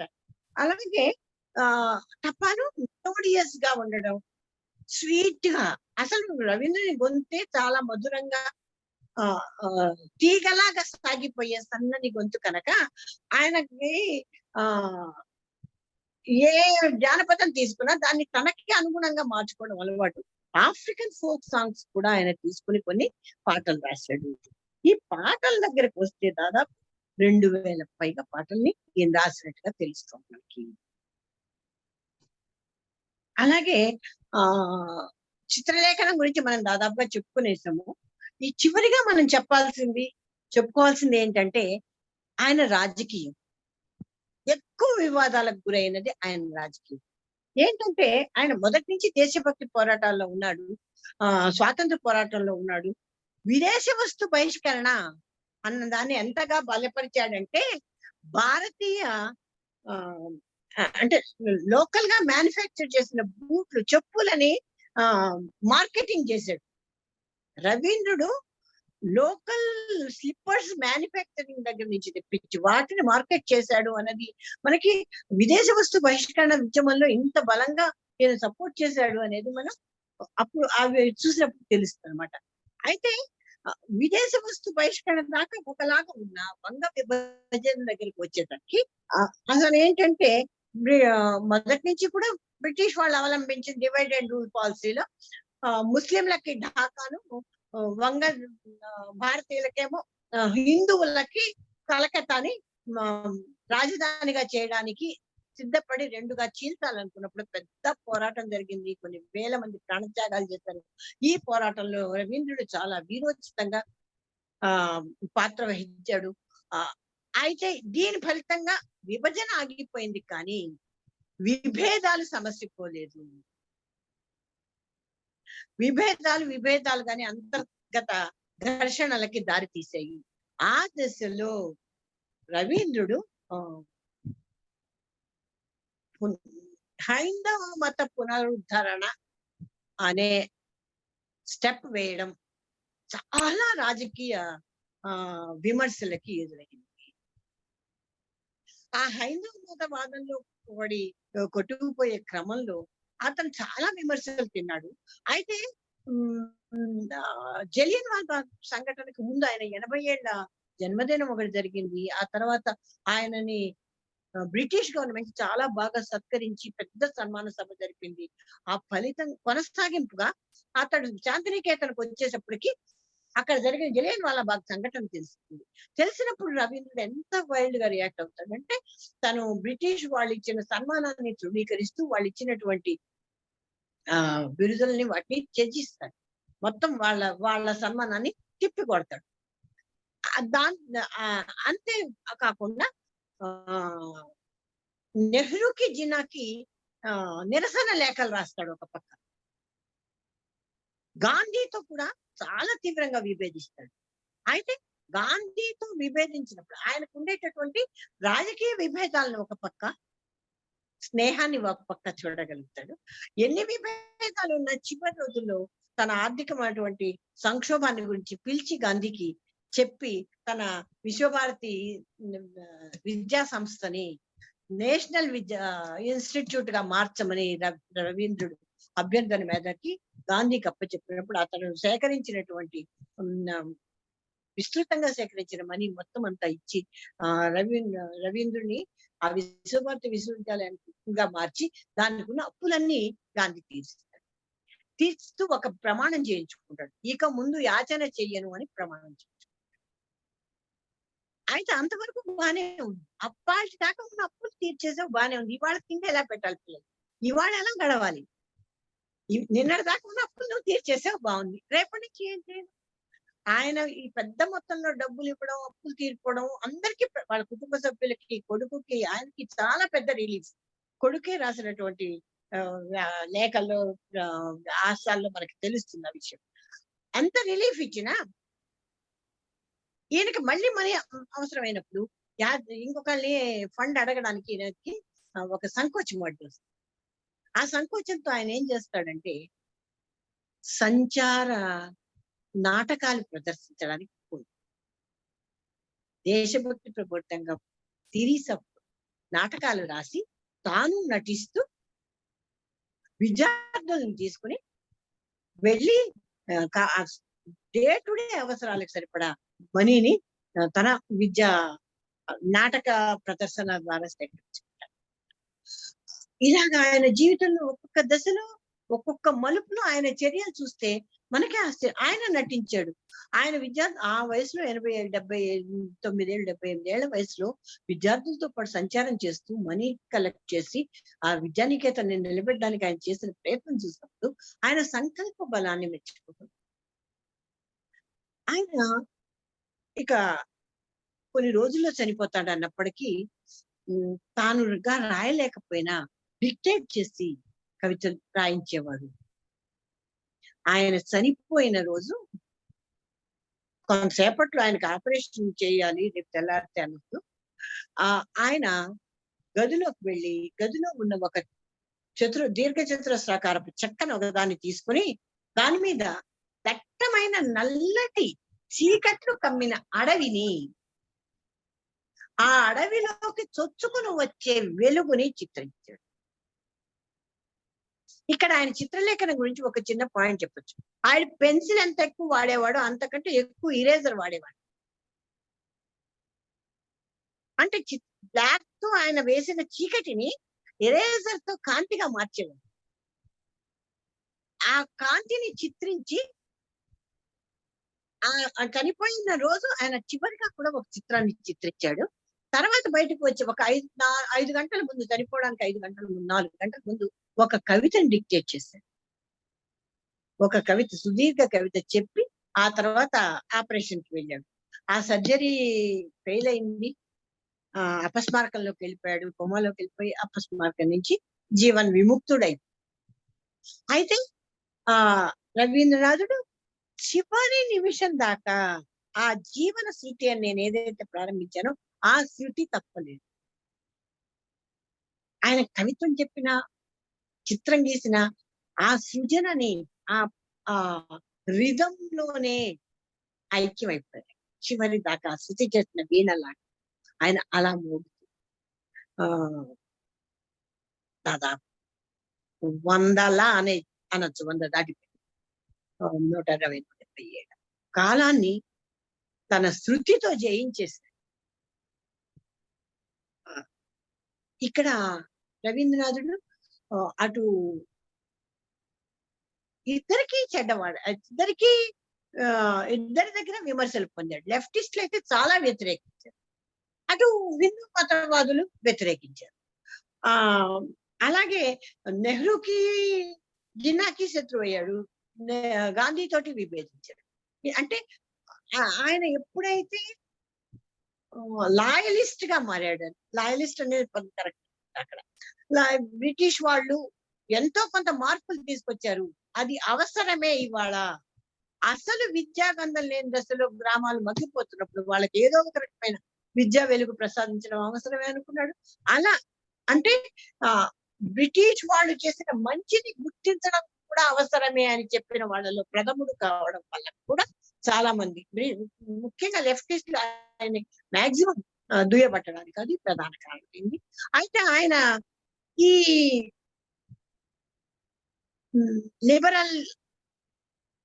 లిబరలిజం లేదా లిబరల్ యాటిట్యూడే మన గురజాండ లాంటి చాలా మందికి అనుసరణీయంగా అనిపించి అనుసరించారు. ఒక తరాన్ని శాసించాడు, మరో తరాన్ని నడిపించాడు. ఇవాళకి తన ప్రభావంతో స్ఫూర్తిదాతగా నిలిచాడు. ఇలా రవీంద్రుని గురించి కొన్ని మాటలు కొంత అవరోధంతో అయినా పరిసమాప్తం చేసే అవకాశం వచ్చింది. సంతోషంగా ఉంది. ఎక్కడ సగంలో ఆపేస్తాను అనుకుని చివరిలో నేను ఎక్కడ ఆపానో కూడా చూడకుండా కంక్లూషన్ చేసేసాను. ఎనీవే, మీ ఎక్స్పెక్టేషన్స్ నాకు తెలియదు, కానీ నా మటుకు నేను పూర్తి చేసినందుకు సంతోషం. థ్యాంక్ యూ అమ్మా, థ్యాంక్ యూ. చాలా గొప్పగా మాట్లాడారు. నాకు తెలుసు ఎవరికైనా సరే రవీంద్రనాథ్ ఠాగూర్ గురించి ఒక 1 hour లో మాట్లాడడం అనేది అది అసాధ్యమైన విషయం. ఎందుకంటే బహుశా ఇండియన్ కాంటెక్స్ట్ లో ఒక ఆర్టిస్ట్ అంటే ఒక కవి, రచయిత, నాటక రచయిత, చిత్రకారుడు ఇట్లా ఉండడం ఒక ఎత్తు, దాని వెనకాల ఒక ఫిలాసఫీని క్రియేట్ చేయడం. అంటే he's not just an artist, he's an art philosopher. ఇండియాలో అదొక రేర్ ఐటమ్. మనకు తెలుగులో చాలా కాలం తర్వాత Sanjeev Dev becomes an art philosopher. So అలా ఆర్ట్ ఫిలాసఫర్స్ గా ఇండియాకి ఒక రకంగా చెప్పాలంటే తొలి రూపం రవీంద్రనాథ్. సో అందువల్ల ఆయన గురించి ఎంత మాట్లాడుకున్నా, ఎందుకంటే నేను 1950s 1960s లో ప్రొఫెసర్ దమయంతి గారిని, ఆవిడ ఇంగ్లీష్ ప్రొఫెసర్ కల్కటా యూనివర్సిటీ, ఆవిడ 1960s లో ఒక బుక్ రాశారు ఆర్ట్ మీద. రాసినప్పుడు రవీంద్రనాథ్ ఠాగూర్ గురించిన ఒక ప్రస్తావన వస్తుంది. రవీంద్రనాథ్ ఠాగూర్ ని ఎవరో అడుగుతారట ఆయన ఇంగ్లాండ్ లో ఉన్నప్పుడు, మీ శిల్పాలు ఏమిటి, బుద్ధుడి శిల్పమైనా, రాముడి శిల్పమైనా, కృష్ణుడి శిల్పమైనా ఒకే రకంగా ఉంటాయి ఎక్కడ చేసినా సరే. అలాగా మా గ్రీక్ శిల్పంలో మేము ఎగ్జాక్ట్ గా మనిషి యొక్క ఎక్స్ప్రెషన్స్ ని ట్రై చేస్తాము, చాలా ఫిజికల్ షేప్ కి దగ్గరగా వెళ్తాము. మీరు ఒక కాన్స్టెంట్ కామన్ షేప్ తీసుకొని మీరు బుద్ధుడిని కానీ, రాముడిని కానీ, కృష్ణుని కానీ క్రియేట్ చేస్తారు, మీ గాడ్స్ ని, గాడెసెస్ ని. దీనికి కారణం ఏమిటి అంటే ఆయన ఇచ్చిన ఆ రోజున ఆన్సరు బహుశా చాలా గొప్ప ఆన్సర్. అంటే మేము బుద్ధుడిని చిత్రీకరించేప్పుడు మేము ఒక వ్యక్తిని చూడము, అందులో ఉండేటువంటి ఒక అహింసామూర్తిని, శాంతమూర్తిని చూస్తాం. కాబట్టి మేము చిత్రీకరించేది ఒక శాంతమూర్తిని, బుద్ధుడిని కాదు. అలాగే ఒక కృష్ణుడిని చిత్రీకరించేప్పుడు మేము ప్రేమ రూపాన్ని చిత్రీకరిస్తాం.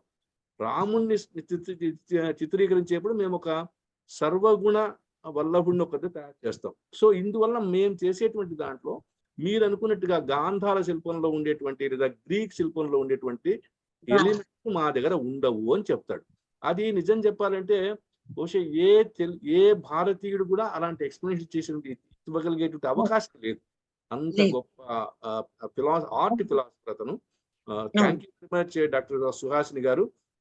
I can understand your constraints. మనం మధ్య మధ్యలో టాగూర్ లాంటి వ్యక్తి నీ గురించి ఒకసారి కాదు, ఒక 10 సెషన్స్ పెట్టుకున్నా నష్టమేం లేదు. ఫ్రీక్వెంట్ గా ఎన్నిసార్లు వీలైతే అన్నిసార్లు మాట్లాడుకున్నా నష్టమేం లేదు. స్పెసిఫిక్ గా దేని గురించి మొదలెడితే అదే 1 గంట చెప్పాలి. అది మొత్తాన్ని ఒక 10 నిమిషాల కింద డివైడ్ చేసుకుని కష్టం ప్లాన్ చేసుకోవడం అనేది ఎందుకు వచ్చిందంటే ఈ మధ్యనే టాగోర్ బర్త్డే జరిగింది. సోషల్ మీడియాలో చాలా హెవీగా ఈసారి అంటే ఈ లాస్ట్ డికేడ్ తో పోల్చుకుంటే ఈసారి ఎక్కువ పోస్టింగ్స్ వచ్చాయి రవీంద్రనాథ్ ఠాగూర్. సో అందువల్ల వాంటెడ్ టు ఇంట్రడ్యూస్ రవీంద్రనాథ్. ఒక్కసారి మళ్ళీ చదివేందుకు నాకు ఒక అవకాశం ఇచ్చారు, గుర్తు చేసుకునే. అయితే నార్మల్ గా చెప్పాలి, రవీంద్రుడు అన్ని ఇది ఎలా అంటే అతనికి ఉండేటటువంటి ఒక హాస్య ప్రవృత్తి హాస్యం ఒకటి, తర్వాత ఆయనలో ఉండేటటువంటి అవి ప్రధానంగా ఆయన వినోవర్ కావడానికి కారణమే. ఆయన తన సెల్ఫ్ పోర్ట్రేట్స్ ఎక్కువ వేసుకున్న వ్యక్తుల్లో ఆయన చాలా దశల్లో తన సెల్ఫ్ పోర్ట్రేట్ వేసుకున్నాడు. ఆయనకుండే ఒక పెసిమిజము, ఆ తర్వాత ఒక నైరాస్యము అనేవి అంటే అదేనే కాదు, ఒక భావం ఎక్స్ప్రెస్ చేయడానికి ప్రయత్నించాడు తప్ప ఫిజికల్ గా ఎనాటమీ పర్ఫెక్ట్ గా వేద్దామా, కొలతలు బాగా ఉండాలా, లేకపోతే షేప్ అని చూడలే. ఆ ఫీల్ ఆ కళ్ళల్లో ఆ ఎక్స్ప్రెషన్ వస్తుంది అనుకుంటే అపమనాపలేదు. ఆయన చాలా చెప్పాను కదా, ఎవరి దగ్గర నేర్చుకున్న ఆర్టిస్ట్ కాదు కనుక కొన్ని వందల వేల చిత్రాలు వేసుకుంటూ పోయేవాడు. ఆయన చాలా అసంపూర్ణ చిత్రాలు, నేను అసంపూర్ణ చిత్రాల మీదే మాట్లాడచ్చు అంటే అట్లాగే చాలా చిత్రలేఖనంలోకి వెళ్తే అసలు ప్రతి దశని చెప్పుకోవాలి. నాకు ఒక రకంగా ఆయన జీవితంతో నాకుండే సిమిలారిటీ ఏంటంటే, నేను చిన్నప్పటి నుంచి మా అక్క, నేను చాలా ఇంటర్వ్యూస్ లో కూడా చెప్పాను, మీరు ఎలా, నేను 40 ఏళ్ళ దాకా ఆర్ట్ మొదలెట్లేదు సార్. నేను బేసికల్లీ పోయిట్ని, కవయిత్రిని, పాటల రచయిత్రిని, పర్యావరణం మీద పాటలు రాసింది.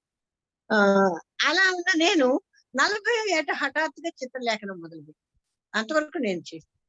ఇది ఒక సిమిలారిటీ. అయితే చిన్నప్పటి నుంచి మా పెద్దక్క మహిషాసుర మర్దిని బొమ్మ ప్రతి దసరాకి వేసేది, కలర్ పెయింటర్. మా చిన్నక్క కూడా మంచి ఆయిల్ పెయింటర్. వాళ్ళిద్దరు బ్రష్లు కడిగిన అనుభవం ఉంది నాకు. ఆ అనుభవంతో నేను చిత్రకారిణి అయ్యాను అని చెప్తాను.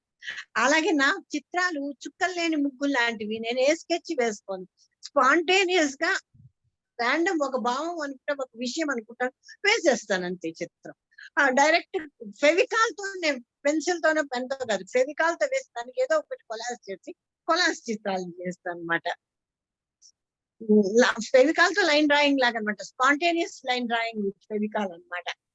అలా చిత్రాలు వేస్తాను. నాకు అదే అనిపించింది. 60 ఏళ్ల దాకా నేను ఎప్పుడు చిత్రకారిణి అవుతాను అనుకోలేదు. 63 ఏళ్ల దాకా క్రీడాకారిణి అవుదామని కూడా అనుకోలేదు.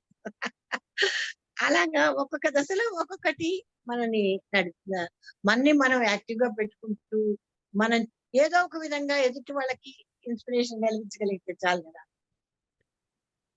రవీంద్రుడి గురించి ఒక్కసారి డాక్టర్ కాళిదాస్, ప్రతిసారి మేము కన్వెన్షనల్ గా ప్రొఫెసర్ వి బాలమోహన్ దాస్ గారితో డిస్కషన్ స్టార్ట్ చేస్తాము. ఇవాళ కొంచెం డీవియేట్ అవుతున్నాను నేను. డాక్టర్ కాళిదాస్ పురుషోత్తం గారు మొదట మాట్లాడవలసిగా కోరుతున్నాను.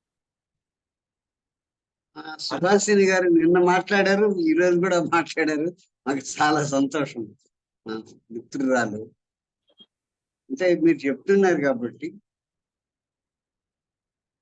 టాగోర్ జాతీయోద్యమంలో పాల్గొన్న, వందే మాతరం ఉద్యమాన్ని మొదట్లో దాన్ని అంగీకరించి ప్రోత్సహించిన, అందులో వాళ్ళు చేసేటటువంటి పేరుతో, ఉద్యమం పేరుతో చేసేటువంటి పనికిమాలిన పనులను వ్యతిరేకించి ఆయన కథల్లో వాటిలో చిన్న పిన్నీసులు, గాజులు అమ్ముకునే సాహెబులు వాళ్ళు అవన్నీ జపాన్ నుంచి ఇంపోర్ట్ అయ్యేవి, వాళ్ళని సాగుపడతారు. ఇవి చాలా అసహించుకుంటారు. వీధుల్లో జాతీయోద్యమంలో పాల్గొంటూ ఒక నాయకురాలు పెద్ద డాక్టర్ గారి భార్య కారులో పోతుంటే స్కావెంజర్స్ గంగానదిలో స్నానం చేసి వస్తుంటారు. వాళ్ళని అసుంటా పొమ్మని మన కారు పోయేదాకా అని ఆర్డర్ ఇస్తారు. అలాగా చాలా క్రిటికల్ గా చూశారు ఆయన. ఘర్ బాహిరే, ఇంటా బయట అనే నవల అది. ఘర్ బాహిరే మీరు మాట్లాడినట్టే 2014లో ట్యాగూర్ మీద టౌన్ హాల్ లో మాట. ఆ ఉపన్యాస సారాంశం ఆంధ్రజ్యోతి వాళ్ళు వివిధలో వేశారు. నేను ఎక్స్క్లూజివ్ గా నవల మీదే మాట్లాడాను. ఘర్ బాహిరే ఈ జాతీయోద్యమం, వందే మాతరం ఉద్యమం, అందులో వేసిన వెర్రి తలలు, వాటన్నిటి గురించి ఒకవైపు స్త్రీ ఉద్యోగినిగా, భార్యగా ఉంటూ స్వేచ్ఛ కోసం తప్పించడం, ఎటుదారి అనే అద్భుతంగా రాశారు. కథలు కూడా ఆయన ఈ జాతీయోద్యమం మీద రాశారు. ఇంకొకటి 2 మాటలు చెప్పి వెళ్ళిపోతాను. ట్యాగూర్ సంగీతం కూడా ప్రత్యేకమైన సంగీతం. రవీంద్ర సంగీత అనే పేరుతో ఆ బాణీలు మనకు త్యాగరాజ కీర్తనలాగా అదొక ఉద్యమం. అది నేర్చుకోవడం, పాడడం, దాన్ని అది చిత్రలేఖనం లాగా ట్యాగూర్ గురించి. మరొకటి ఏంటంటే, మనం ఎన్ని మాట్లాడినా ఒకసారి రవీంద్ర అక్కడికి వెళ్ళి మనం ఆ వాతావరణం, గాలి,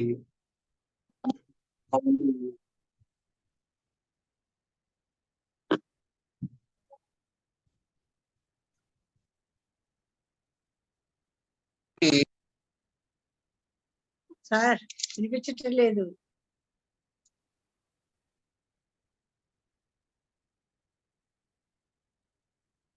డిస్కనెక్ట్ అయినట్టు ఉందండి. ఎస్, అది కూడా చాలా అఫీల్. నేను 3 సార్లు వెళ్ళాను. అంటే 1986లో వెళ్ళిన దానికి ఇప్పుడు ఇటీవల 2016లో వెళ్ళి చాలా తేడా ఉంది. కానీ మన శాంతినికేతన్ వెళ్ళి అక్కడి వాతావరణం అది చూడడం కూడా గొప్ప అనుభవంగా నాకు అనిపిస్తుంది. ఇంకొకటి ఏంటంటే, మనం ఆయన మంచి మిస్అండర్స్టూడ్. మీరు చెప్పారు ఆయన అత్యుత్సాహం, అది మొదటి ప్రపంచ యుద్ధం, రెండో ప్రపంచ యుద్ధంలో అమెరికాకి వెళ్ళినా, జపాన్కి వెళ్ళినా, ఒక రష్యా తప్ప ఎక్కడా సరైన స్వాగతం లభించలేదు. జాతీయ భావాలు విపరీతంగా పిచ్చి తలలు వేస్తున్న రోజుల్లో ఆయన భావాలు అర్థం చేసుకోలేకపోయారు. అది కూడా ఆయన మనకన్నా చాలా ముందుగా ఉన్నారు. అంటే వెన్నెలగంటి రాఘవయ్య గారు మద్రాసులో 1919లో ఆయన చూసినప్పుడు ఆ సిల్క్ బట్టలు, ఆ మొహమ్మద్ చెప్పులు చూసి ఈయన సోషలిస్ట్, ఈయన దేశభక్తులు అని రాస్తాడు పొగరుగా. స్టేజ్ మీదకి వెళ్ళి అడగాలని కూడా అడుగుతుంటే స్టూడెంట్ గా వెళ్తాడు. వెళ్తే వాళ్ళ ప్రొఫెసర్ రాఘవయ్య అని వాగని చెప్పి వెళ్ళనివ్వచ్చు. అంటే అలాగే ఇంట్లోనూ, తర్వాత కమ్యూనిస్ట్. నేను అసలు శ్రీశ్రీ ఆయన గురించి రాసిన మాటలు చదివిన తర్వాత 30 ఏళ్ల దాకా అసలు ట్యాగూర్ని గురించి నాకు తెలియదు. ఎందుకంటే అలాగే మన వాళ్ళు కూడా, వామపక్షం వాళ్ళు కూడా ట్యాగూర్ని డెలిగేట్ చేసి వెనక్కి నెట్టారు. రెండు వైపు చెంప దెబ్బ, గోడ దెబ్బ అని తగిలేవి. Thank you sir, thank you. మీరు చాలా అయింది కనబడి మాకు, అందుకని మాట్లాడదాం అనుకున్నాను. ప్రొఫెసర్ మాట్లాడతా, గర్భాగిరే మీద మాట్లాడతానండి ఇంకోసారి. అంతకంటే నేను బాగా చదివాను దాన్ని చాలా రోజులు, తర్వాత అంటే టైం పాస్ అయిపోయింది అనుకోండి. బట్ తప్పనిసరిగా సార్, తప్పనిసరి. కేవీఆర్ ఒక బుక్ రాశారండి ట్యాగూర్ మీద, శరత్ మీద రాశారు ట్యాగూర్. అవును sir. Professor V Balamohan Das గారు. రవికుమార్ గారు, థ్యాంక్ యూ. నన్ను డీవియేషన్ అయినా కూడా పర్వాలేదు. నాకైతే ఈ సెషన్లో అసలు డిస్కషన్ లేకుండా మేడం గారి చేత మాట్లాడిస్తే బాగుండేదేమో అనిపించింది నాకైతే. పేరుకు తగ్గట్టుగా సుహాసిని గారు నవ్వుతూనే మాట్లాడారు. మరి వెటరన్ గా ఆవిడ చెప్తూ డిఫరెంట్ యాక్టివిటీస్ లో రచయితగా, చిత్రకారిణిగా, నౌ స్పోర్ట్స్ ఉమెన్ గా 64 తర్వాత స్పోర్ట్స్ అన్నారు. తప్పకుండా మీరు స్పోర్ట్స్ గురించి కూడా మీరు స్వీడన్ లో పార్టిసిపేట్ అయిన తర్వాత మరలా వచ్చి మాకు లెక్చర్ ఇవ్వండి. వెటరన్ స్పోర్ట్స్ అని. అలాగే కాళిదాస్ పురుషోత్తం గారు చెప్పినట్లుగా గర్భాహరి ఆయన కూడా ఓ లెక్చర్, మీకు 2 లెక్చర్స్ వచ్చినాయి రవికుమార్ గారు. తప్పకుండా అది తప్పకుండా మనం నోట్ చేసుకొని చెయ్యాలి. నాకు అదృష్టం ఏమిటంటే కాళిదాస్ పురుషోత్తం గారు అక్కడ శాంతినికేతన్ చూడాలి, అది అనుభవించాలన్నారు. నేను 5 సంవత్సరాల పాటు 5 సార్లు వెళ్ళొచ్చాను. ఎందుకంటే నేను president of India nominee between 2000 and 2005 on Visvabharati. వాళ్ళ కోర్టులో నేను మెంబర్గా నన్ను ప్రెసిడెంట్ ఆఫ్ ఇండియా నామినేట్ చేశారు. కాబట్టి 5 సార్లు వెళ్ళాను. ఒకసారి వెళ్ళినప్పుడు వారి నోబుల్ లారె ఆ మెడల్ పోయింది. ఆ రోజు నేను అక్కడే ఉన్నాను. అది ఫైండ్ అవుట్ చేసిన రోజు నేను కూడా అక్కడ ఉన్నాను. అక్కడ సిబిఐ వాళ్ళకి ఇవ్వడం జరిగింది. ఈ రోజు కూడా ఆ మెడల్ ఎక్కడ పోయిందో తెలియదు. ఎవరో ఒకరిని లోకల్ సింగర్ని పట్టుకున్నారు కానీ అదేమీ దొరకలేదు. తర్వాత వాళ్ళు స్వీడిష్ గవర్నమెంట్ వారు ఇచ్చేసారు మాకు. అంటే వాళ్ళు ఒక రిప్లికా తయారు చేసి ఒకటి గోల్డ్లో ఒకటి సిల్వర్లో కూడా వారు ఇవ్వటం జరిగింది. మేడం గారు, సుహాసిని గారు చాలా విషయాలు చెప్పారు. నాకు అందులో బాగా నచ్చింది అంటే divinization of man and humanization of God. A beautiful description of contribution of వారి గురించి. తర్వాత మాకు అదృష్టం, ఇంకో అదృష్టం ఏంటంటే నాకు తెలియదు, ఈ మధ్యన నాకు ఒక ఫోటో పంపించారు మిత్రుడు. 1934లో మా ఆంధ్ర యూనివర్సిటీలో, నేను ఇంకా పుట్టలేదు అప్పుడు, 1934లో సర్వేపల్లి రాధాకృష్ణ గారు వైస్ ఛాన్సలర్గా ఉన్నప్పుడు రవీంద్రనాథ్ ఠాగూర్ గారిని తర్వాత ఆయన్ని ఒక ఎండోమెంట్ లెక్చర్కి పిలిచారు. 2 లెక్చర్స్ ఇచ్చారట ఆయన. Subject man. మా సూర్యనారాయణ గారికి తెలుసు, కేవీఎస్ మూర్తి గారికి తెలిసి ఉండొచ్చు. మ్యాన్ నా దగ్గర ఆ పుస్తకం కూడా ఉంది. ఆయన 2 రోజులు లెక్చర్ ఇస్తే ఆ 2 రోజుల లెక్చర్లో మన సర్వేపల్లి రాధాకృష్ణ గారు ప్రిసైడ్ చేశారు. విక్రమ్ దేవ్ వర్మ ప్రో ఛాన్సలర్ అక్కడ, ఆ టైంలో ఆయన కూర్చున్నారు అక్కడ. ఆడియన్స్లో సివి రామన్ గారు కూర్చున్నారు. ఆ ఫోటో నాకు పంపించింది రవికుమార్ గారికి పంపించాను. ఇప్పుడే నేను పంపించాను మీకు మెసేజ్లో, వాట్సాప్లో పంపించాను. A rare photograph of Rabindranath Tagore giving a lecture at Andhra university in 1934. అదృష్టం నాకు అవి గుర్తొచ్చినాయి నాకు. తర్వాత గీతాంజలి చాలా మంది ట్రాన్స్లేట్ చేశారు. తెలుగులో కూడా దాదాపు 18-20 ట్రాన్స్లేషన్స్ వచ్చినాయి. అందులో ఒక ట్రాన్స్లేటరు మాకు నరసరావుపేటలో నేను చదువుకున్నాను, ఎస్ఎస్ఎన్ కాలేజ్ నరసరావుపేట. ఆ ప్రిన్సిపాల్ ఇల్లిందుల రంగనాయకులు గారు దాన్ని వారు ట్రాన్స్లేట్ చేశారు.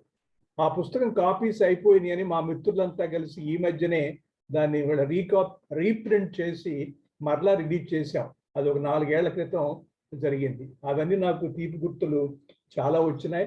ఆయన గుర్తు చేసుకోవడం చాలా చెప్పాలి, కానీ టైంని ఎక్కువ తీసుకోకూడదు. కాబట్టి నాకైతే గుర్తొచ్చేది మాత్రం where the mind is without fear. వారి Gitanjali poem where the mind is, ఎక్కడ మనసు నిర్భయంగా ఉంటుందో అన్నటువంటివి చాలా ఉన్నాయి. మరలా సుహాసిని గారి మాటలు విందాం, అలాగే కాళిదాస్ పురుషోత్తం గారి మాటలు కూడా విందాం. ధన్యవాదాలు. Thank you sir. Thank you. Tirumala Setty Nageswararao garu. నేను ఒక మాట చెప్తాను సార్. గీతాంజలి గురించి చెప్పినప్పుడు, మా అమ్మగారు ఒక రైటర్ సార్, దర్భా భాస్కరం గారు. ఆవిడ గీతాంజలి కవితలతో ఎంత ఇన్స్పైర్ అయ్యారంటే, తను ఒక రాజయోగి, అంటే ధ్యాన యోగాలో ఉన్నారు. సహజ మార్గ మిషన్ లో ఉంటారు.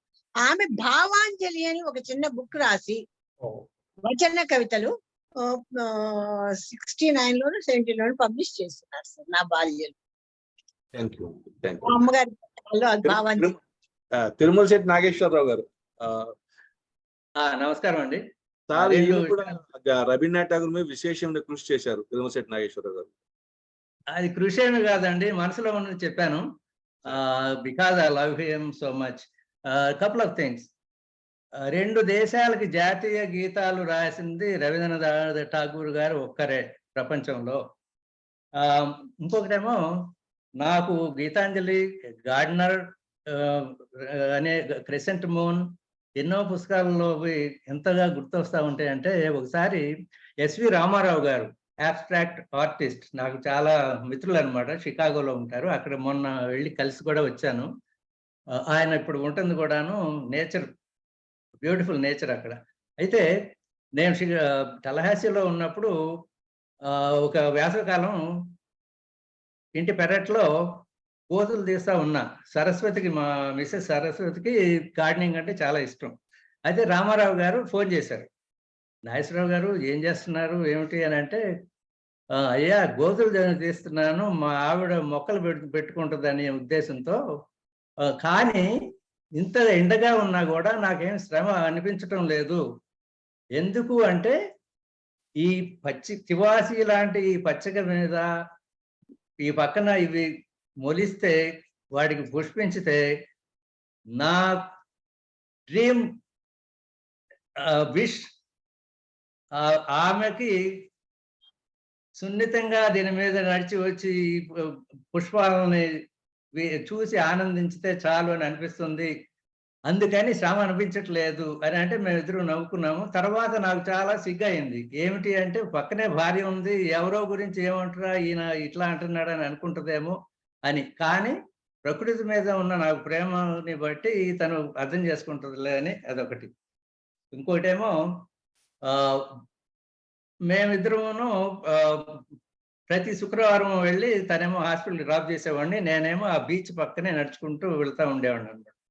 అలా చూస్తుంటే ఆ తరంగాలు ఒకదాన్ని ఒకటి నెట్టుకుంటూ రావటం, ఎన్నో వస్తున్నాయి ఏమిటి అనేది, ఇవన్నీ చూస్తూ ఉంటే ఆ ప్రకృతి, ఠాగూర్ గారు గుర్తొస్తూ ఉండేవాళ్ళు. అలాగే తెలుగు ట్రాన్స్లేషన్లో చలం గారిది నాకు బాగా నచ్చింది. ఇంకొకటేమో ఈ సేవకుడు అని ఇందాక అన్నాను కదా, ఒక్కటి చిన్న విషయం, క్విక్ రీడింగ్. ఆ సేవకుడు అంటాడు రాణితో, నీ పడకటింటి దీపానికి పరిమళ తైలాన్ని వేస్తా, నీ పాదపీఠంపై చందన సింధూరాలతో సుందర రంగవల్లులు చిత్రిస్తా.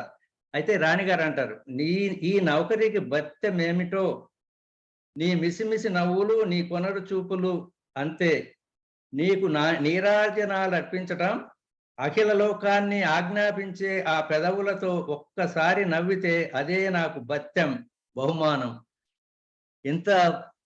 ఇంతకంటే గొప్పగా ప్రకృతి మీద ఉన్న కవిత లేదని నాకు, ఇట్లా ఒకటి కాదు ఎన్నో ఉన్నాయి.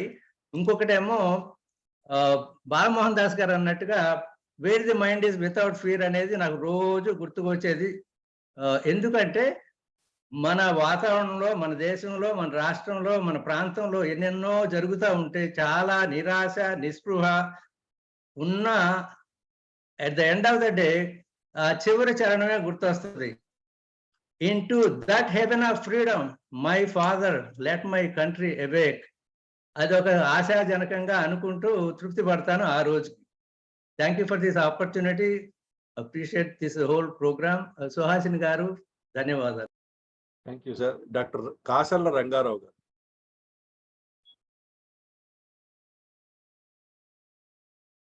ఇవాళంతా కవులకు ఎక్కువ ఇచ్చేద్దామండి ప్రిఫరెన్స్. అందరికీ నమస్కారం. లక్ష్మీ సుహాసిని గారి ఉపన్యాసం చాలా చాలా బాగుంది. అయితే ఠాగూర్ అనేది ఒక అంతులేని సముద్రం, క్షీర సముద్రం. ఆ పాలు ఎంతమంది అయినా ఎంతనైనా తీసుకొని తాగొచ్చు. ఆ విధంగా ఆయన జీవించినంత ఆ కాలం లోపల జరిగిన రాజకీయ సామాజిక పరిణామాలను కూడా రికార్డ్ చేశారు. ఆయన నవలలు సాధారణంగా ఒక ఉద్యమం దగ్గర మొదలై ఇంకో ఉద్యమం దగ్గర ఎండ్ అవుతుంది. ఈ విధంగా ఆయన నవల్స్ అన్నీ కూడా చాలా మంచి ప్లాట్ తీసుకోబడ్డాయి, చాలా మంచి ప్లాట్ తోటి రాయబడ్డాయి. తర్వాత ఆయన గురించి ఆయన కన్సర్న్ అయిన 2 చిన్న కవితలు నేను రాసినాయి.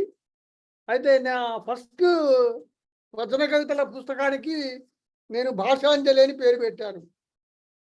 దీనికి ప్రేరణ గీతాంజలి. మళ్ళీ గీతాంజలి అని పెడితే బాగుంటది కదా, అందుకని భాషాంజలి అని పెట్టాను. టాగోరు, కవితా నరేంద్రుడు, చిత్ర సురేంద్రుడు, సంగీత రసజ్ఞుడు, భారత రవీంద్రుడు. భారత సంస్కృతి గుణనిధి మన రవీంద్రుని పరిధి. ప్రాక్ పశ్చిమాల వారధి అతని కవిత్వ సుధాజలది. నోబెల్ బహుమాన పురస్కృతి, విశ్వ కవిత్వపు ఆవాహనాకృతి. భారతీ ప్రతిభకు ప్రథమ మంగళహారతి. రవీంద్రుడు వెలిగించిన విజ్ఞాన జ్యోతి, విశ్వశాంతికై ఆయన ఆశాగీతి. శాంతినికేతన్ వసుదైక కుటుంబ తత్వానికి ఆయన బహుకృతి. ఇంకొకటి కవి హృదయం. కవి హృదయం సత్యానికి ఆలయం. కవి హృదయం శాంత సదృశం. కవి హృదయం సముద్ర గంభీరం. కవి హృదయం అమృత సదనం. కవి హృదయం రవి కిరణం. కవి హృదయం కల్మష రహితం. కవి హృదయం తిమిరంతో సమరం. కవి హృదయం వెన్నెల వెలుగుల విజయం. కవి హృదయం భేషజ రహితం. కవి హృదయం నవరసాత్మకం. కవి హృదయం నిత్య జీవన స్పందన స్రవంతి. కవి హృదయం సంస్కృతి వివరణ పరిస్థితి.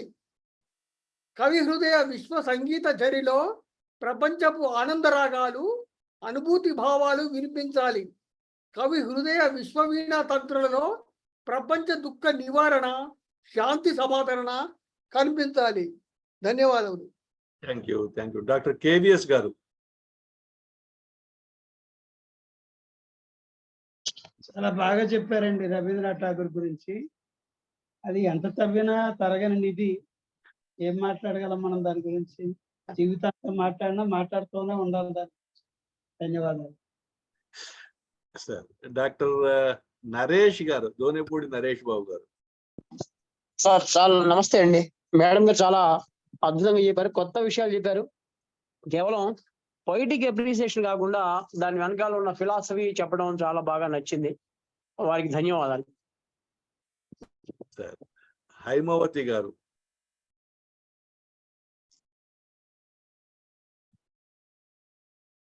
హైమవతి గారు అన్మ్యూట్ అవ్వాలి. మీరు అన్మ్యూట్ అవ్వాలి. అన్మ్యూట్ అవ్వలేదు మీరు.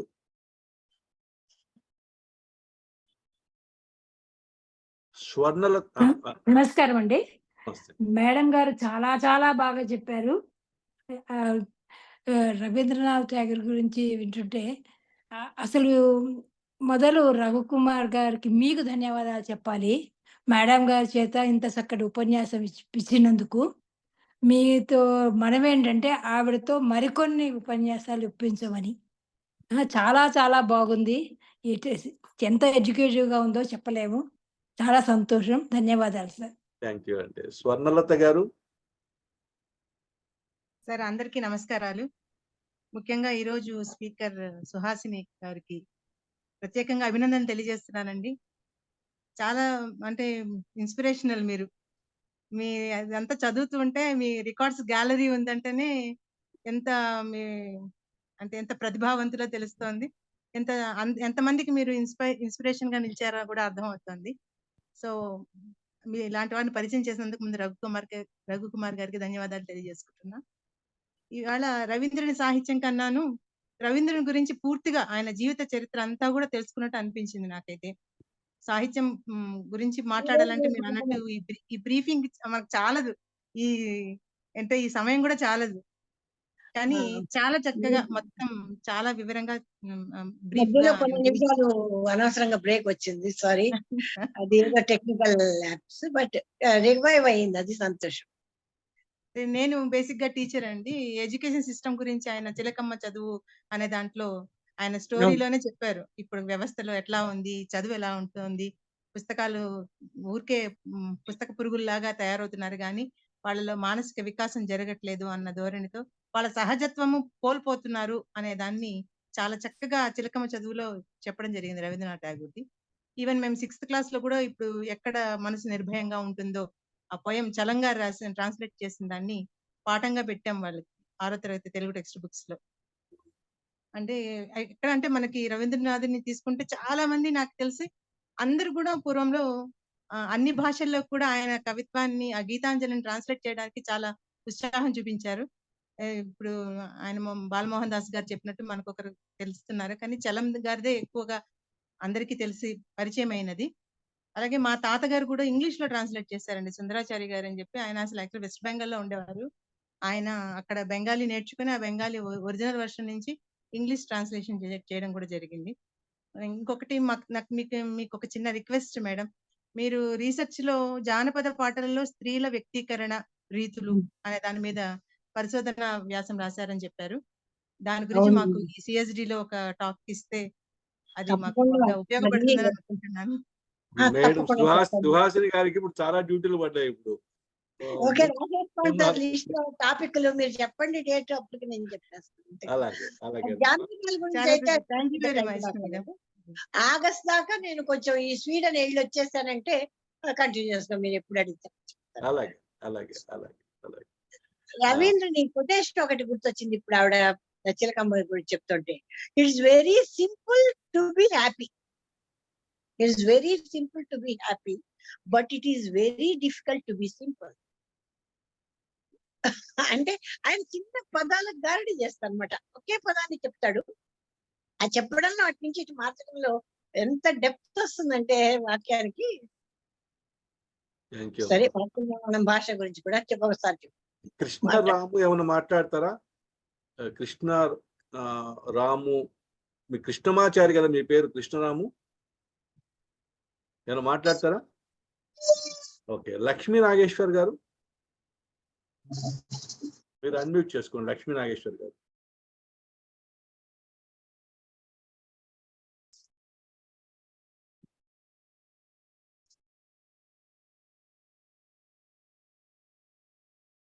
లక్ష్మీ నాగేశ్వర్ గారు మీరు ఇంకా వినపడలేదా? నేను మాట్లాడుతున్నాను. ఇప్పుడు వినపడుతుంది. ఏదో ఇయర్ ఫోన్ డిఫెక్ట్. చాలా బాగా చెప్పారండి లక్ష్మీ సుహాసిని గారు. ఇంకా రవీంద్రుని గురించి నేను కూడా చదివాను, కానీ అంత పెద్ద డెప్త్ లో చదవలేదు. ఆయన కథ మాత్రం నాకు చాలా సార్లు ఒకటి ఎప్పుడు గుర్తుకొస్తూ ఉంటుంది లైఫ్ లో. ఏంటంటే, what makes a person link to the life, what makes life, I mean ఒక హ్యూమన్ ఎందుకు జీవిస్తాడు మనిషి అనేది ఆ కథలోని సారాంశం. గాజులు అతని కథ అండి. ఒక గాజులాయన ఉంటాడు, 2 నిమిషాల్లో ముగిస్తాను. ఒక గాజులాయన ఉంటాడు, ఆయన ఎప్పుడూ వచ్చి ఒక కుటుంబీకుని యొక్క కూతురుతో ఆడుకుంటూ ఉంటాడు. చిన్నపిల్ల, అతను పెద్దవాడు. గాజులు అమ్మేసుకుని వచ్చి కాసేపు అరుగు మీద కూర్చొని, మీరు చాలా మంది చదివి ఉంటారు ఇది, ఆడతాడు. చాలా సంవత్సరాలు అలా ఆడుకుంటాడు. అతని గురించి వివరాలు అవి ఏం తెలియవు ఆ యజమానికి కూడా. ఏదో పాపం ఆడుకుంటున్నాడు, చిన్నపిల్ల కదా. చివరిగా 11, 12, 13 సంవత్సరాలకు అమ్మాయి వివాహం అయిపోయి వెళ్ళిపోతుంది. సడన్ గా ఒకసారి అతను వచ్చేసరికి ఆ అమ్మాయి ఉండదు. ఏమైంది పాప అని అడుగుతాడు. అడిగితే అమ్మాయి వివాహం అయిపోయింది, పంపించేసాం అత్తవారింటికి అంటాడు ఆ కుటుంబం వాళ్ళు. ఇక ఆ తర్వాత అతను రాలేదు, ఎప్పుడు కనపడలేదు అని ఆ యజమాని రాస్తాడు. ఏమైంది అతను ఆ గాజులాయనకి ఏమైంది అని ఆ తర్వాత వాకపు చేస్తే తెలిసింది ఏంటంటే, అదే అతను ఆఖరిగా విలేజ్కి రావడం, ఆ ఊరికి అతను చనిపోయాడు అని తెలుస్తుంది. అంటే ఆయన ఏం చెప్పదలిచాడంటే, ఆ పెద్ద ఆయనకి గాజులు వేసుకునే ఆయనకి ప్రపంచంలో ఎవరు లేరు. ఆయనకున్న బంధం ఏమిటి, దేనికోసమైనా బతకాలి మనిషి. మనిషి బతకడానికి ఒక లీజ్ ఆఫ్ లైఫ్, ఒక లవ్ కనెక్షన్, ఒక అటాచ్మెంట్, తన కోసం ఆడుకునే వాళ్ళైనా ఉండాలి. అది లేకపోతే మనిషి జీవించడు అని ఆ యొక్క కనెక్షన్ పోయిందనమాట లైఫ్ తో అతనికి. అతను మరణిస్తాడు. అదే ఆ యజమాని అదేం చెప్పరు, ఠాగూర్ అదేం చెప్పరు, కానీ అతను పోయాడు అని విని నేను స్టన్ అయిపోయాను అని రాస్తాను. అది చాలా గొప్ప కథ అని నేను అనుకుంటాను. లైఫ్ లో ఇదొక్క అటాచ్మెంట్ ఉండాలి మనకి, లేకపోతే మనం నిత్యకాలం బతకం. ఏమీ లేకపోయినా పెన్షన్ పట్లైనా మమకారంతో బతుకుతూ ఉంటాం. నమస్కారం అండి. థ్యాంక్ యూ అమ్మా. సుధిమతి గారు. సుధిమతి గారు. Thank you very much sir. ఎలా ఉన్నారు ఈ మధ్య? కనపడటం లేదు ఎక్కడ. నేను యుఎస్ వచ్చానండి. మళ్ళీ యూఎస్ వెళ్ళారా? మళ్ళీ వచ్చాను. ఓకే. ప్రస్తుతం కాలిఫోర్నియా శానోజేలో ఉన్నాను, మా మేనల్లుడు వాళ్ళ ఇంట్లో. ఓకే. లక్ష్మీ సుహాసిని గారు చాలా చాలా విషయాలు చాలా చక్కగా చెప్పారు. ఒక మాలికలాగా అల్లారు. ఒక సాహిత్యం నుంచి సంగీతానికి, అలాగా ఒక చిత్రలేఖనానికి, అలా మధ్యలో కొంచెం టెక్నికల్లీ బ్రేక్ పడినా చాలా చక్కగా సాగింది. ఎక్కువ మాట్లాడడానికి టైం లేదు. వారి కవితల గురించి ఒకసారి మాట్లాడిస్తే బాగుంటుందని అనుకుంటున్నాను. నాకు చిన్నప్పుడు అంటే 5-6 సంవత్సరాల వయసు ఉన్నప్పుడు చెప్పిన కాబూలీవాలా స్టోరీ నా లైఫ్ మీద చాలా ఇంప్రెస్ చేసింది. అలాగే నాకు నేను ఎప్పుడు గుర్తు చేసుకుంటూ ఉండేది ఎకలేచెలో ఎవరు రాకపోయినా సరే ఒక్కడివే ఒక్కడివే ఒక్కడివే పదవోయ్ అనేది నాకు నేను చెప్పుకుంటూ ఉండేది. ఇలా చెప్పుకుంటే చాలా ఉన్నాయి. చాలా చాలా బాగా జరిగిందండి. మీ కవిత్వాలు, మీ జానపద ఒక చిన్న వివరణ. నాది చిన్న యూట్యూబ్ ఛానల్లో కొన్ని పాటలు పాడి ఉన్నాను నేను, పర్యావరణం మీద రాసిన పాటలు. లింక్ రఘు గారికి ఇస్తాను. లింక్ పెట్టండి. Thank you. ఉష గారు కూడా ఇక్కడ ఉన్న. ఇవాళ నేను అందరినీ ఓన్లీ సాహిత్యకారుని ఎక్కువగా టచ్ చేస్తున్నానండి ప్రస్తుతానికి. ఉష గారు, ముక్తేశ్వరరావు గారు,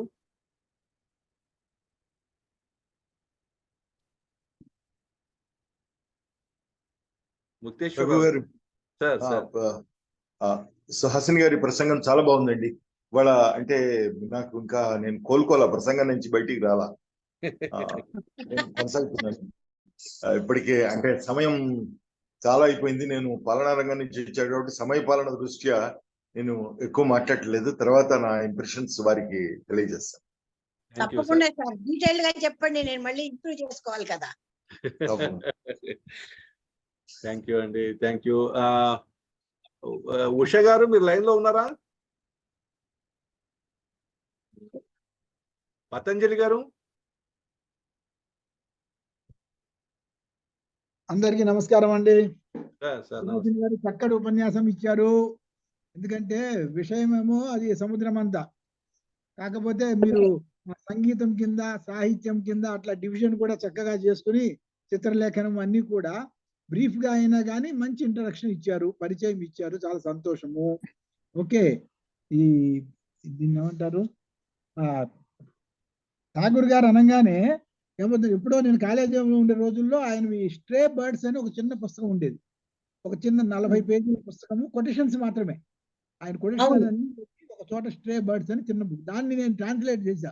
వాటిలో కొన్ని 8-10 చేసి పంపించాను అన్నమాట పేపర్కి. సో వాటిల్లో ఒక్కటి మాత్రం చెప్పి నేను క్లోజ్ చేస్తాను. Every child comes with the message that God is not at discouraged with man. అది రవీంద్రనాథ్ గారి quotation. Every child comes with the message that God is not at discouraged with man. So ఎంతో meaningful quotation, నాకు చాలా ఇష్టమైన quotation కూడా.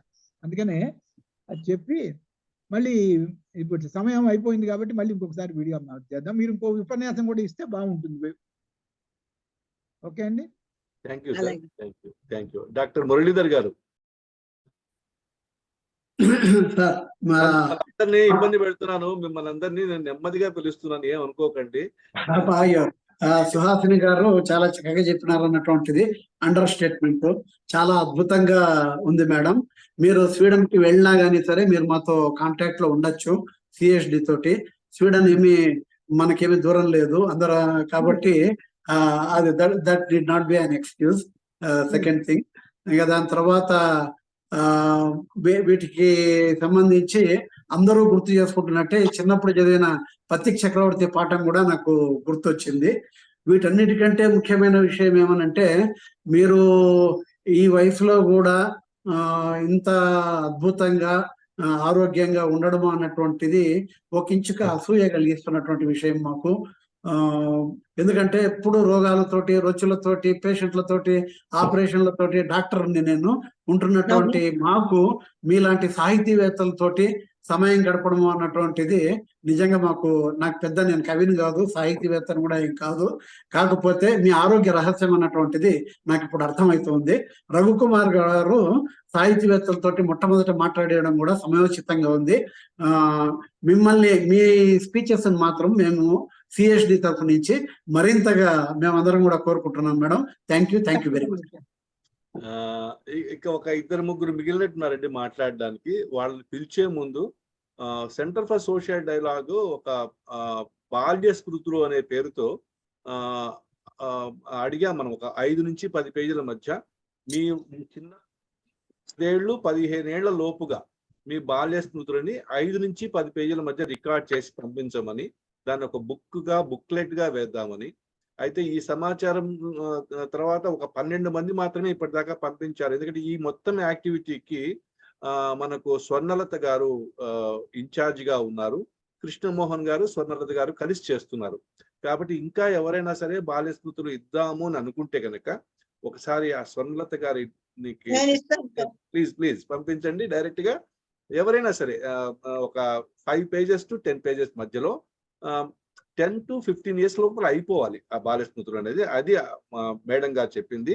తర్వాత ఆవిడ కొన్ని ఇన్స్ట్రక్షన్స్ కూడా ఇచ్చారు. ఆ బాల్య స్మృతులు అనేది కాంప్రహెన్సివ్ గా ఉండాలి. ఇటు పేరెంట్స్, ఫ్రెండ్స్, కాలేజీస్, అదే స్కూలు, టీచర్స్, ఇలా అన్ని రిఫ్లెక్ట్ అవ్వాలి అని ఒక చిన్న డైరెక్షన్ కూడా కాదు, అది ఒక రకమైనటువంటి సూచన ఇచ్చారు ఆవిడ. సో అలా అదన్నీ దృష్టిలో పెట్టుకొని వీలైనంత వరకు డైరెక్ట్ గా స్వర్ణలత గారికి అది పంపించాలని మరొకసారి మేడం స్వర్ణలత గారు మెసేజ్ కూడా పెట్టారు ఇప్పుడు దీంట్లో మెసేజ్ బాక్స్ లో. So that is the thing అండి. ఇంకా ఎవరు మిగిలిపోయారు అంటే చాలా కొద్ది మందే మిగిలినట్టున్నారు. ఇంకెవరైనా జనరల్ గా అడగండి, ఎవరైనా మాట్లాడతారా అని.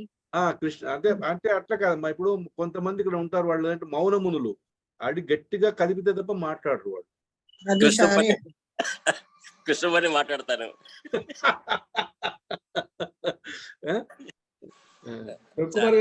మీరు చెప్పిన ట్యాగ్ లైన్ బాగుంది.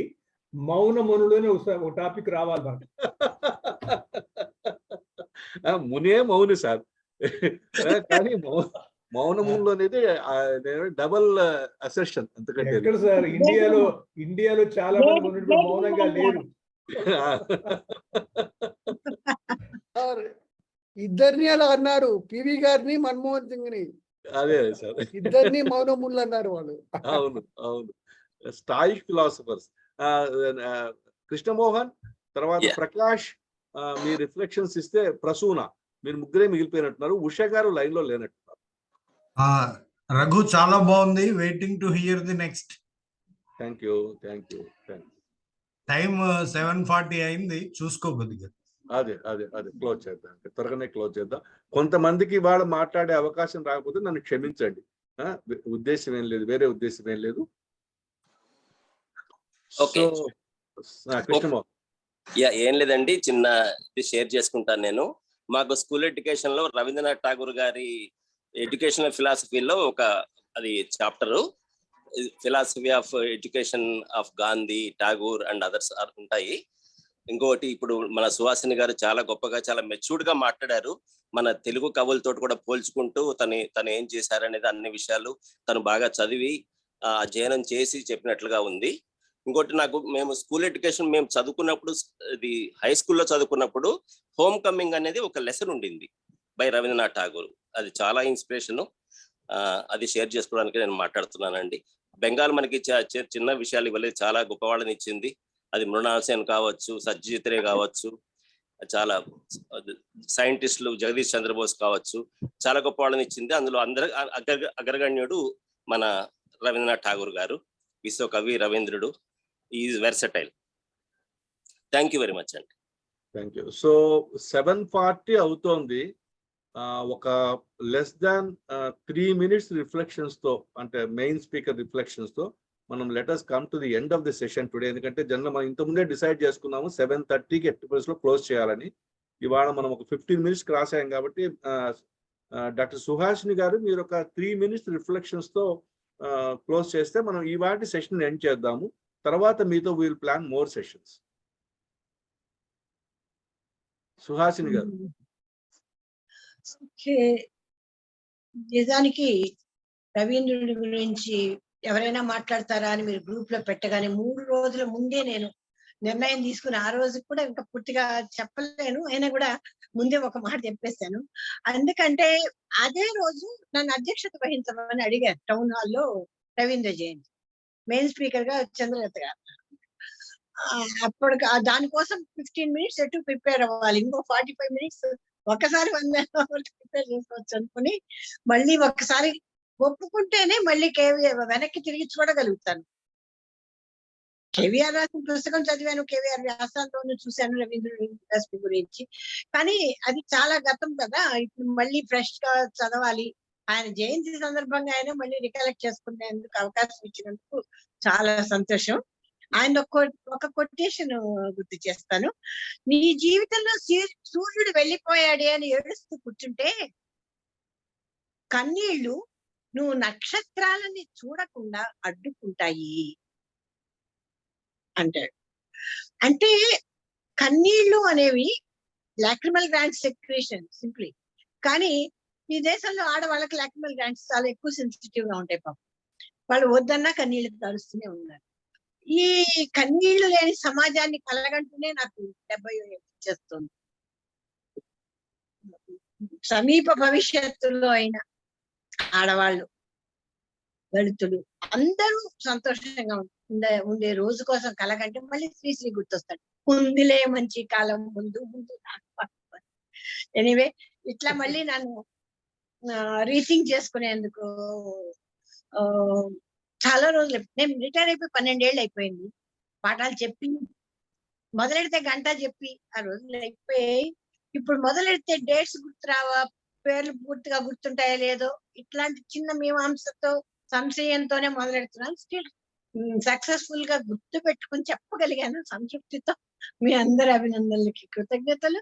అలాగే మీరు అడిగే టాపిక్స్ కనుక కొంత టైం ముందుగా నన్ను అడగగలిగితే నాకేమాత్రం అవకాశం తప్పకుండా నేను ఎక్స్చేంజ్ చేస్తాను, నా అనుభవాలు చెప్తాను. అలాగే నా కవిత్వం గురించి మాట్లాడతాను, నా స్పోర్ట్స్ గురించి మాట్లాడతాను, నా ఆర్ట్ గురించి మాట్లాడతాను. ఓకేనా? అయితే ఈ గురించి మాట్లాడాలండి ఈసారి. సెంటర్ ఫర్ సోషల్ డైలాగ్ అంటే సెంటర్ ఫర్ సోషల్ డైలాగ్ లో మనము అనేక అంశాలని ఇన్వాల్వ్ చేస్తాం. Politics, law, legal theory, social issues, caste, లేకపోతే ఇంకా అట్లా అనేక ఇష్యూస్ ఇన్వాల్వ్ చేస్తాము. సాహిత్యానికి సఫిషియెంట్ స్పేస్ ఇవ్వాలి, ఎందుకంటే సాహిత్యం యొక్క ఇన్ఫ్లుయెన్స్ చాలా ఉంటుంది సొసైటీ మీద. అలాగే అందువల్ల అన్ని అకామిడేట్ చేయాలి. We will definitely accommodate as many number of lectures as possible through you, and we are very fortunate to have you. Thank you very much. మరి 2-3 ఎవరో మిస్ అయినట్టున్నారు ఇవాళ మాట్లాడడంలో, క్షమించండి వాటికి, ఎందుకంటే 7:45 7:50 అవుతుంటాయి. It's longer time. I'll close the session for today. Wish you all thank you one and all for the valuable opinions. Thank you. Thank you, sir. Thank you to all.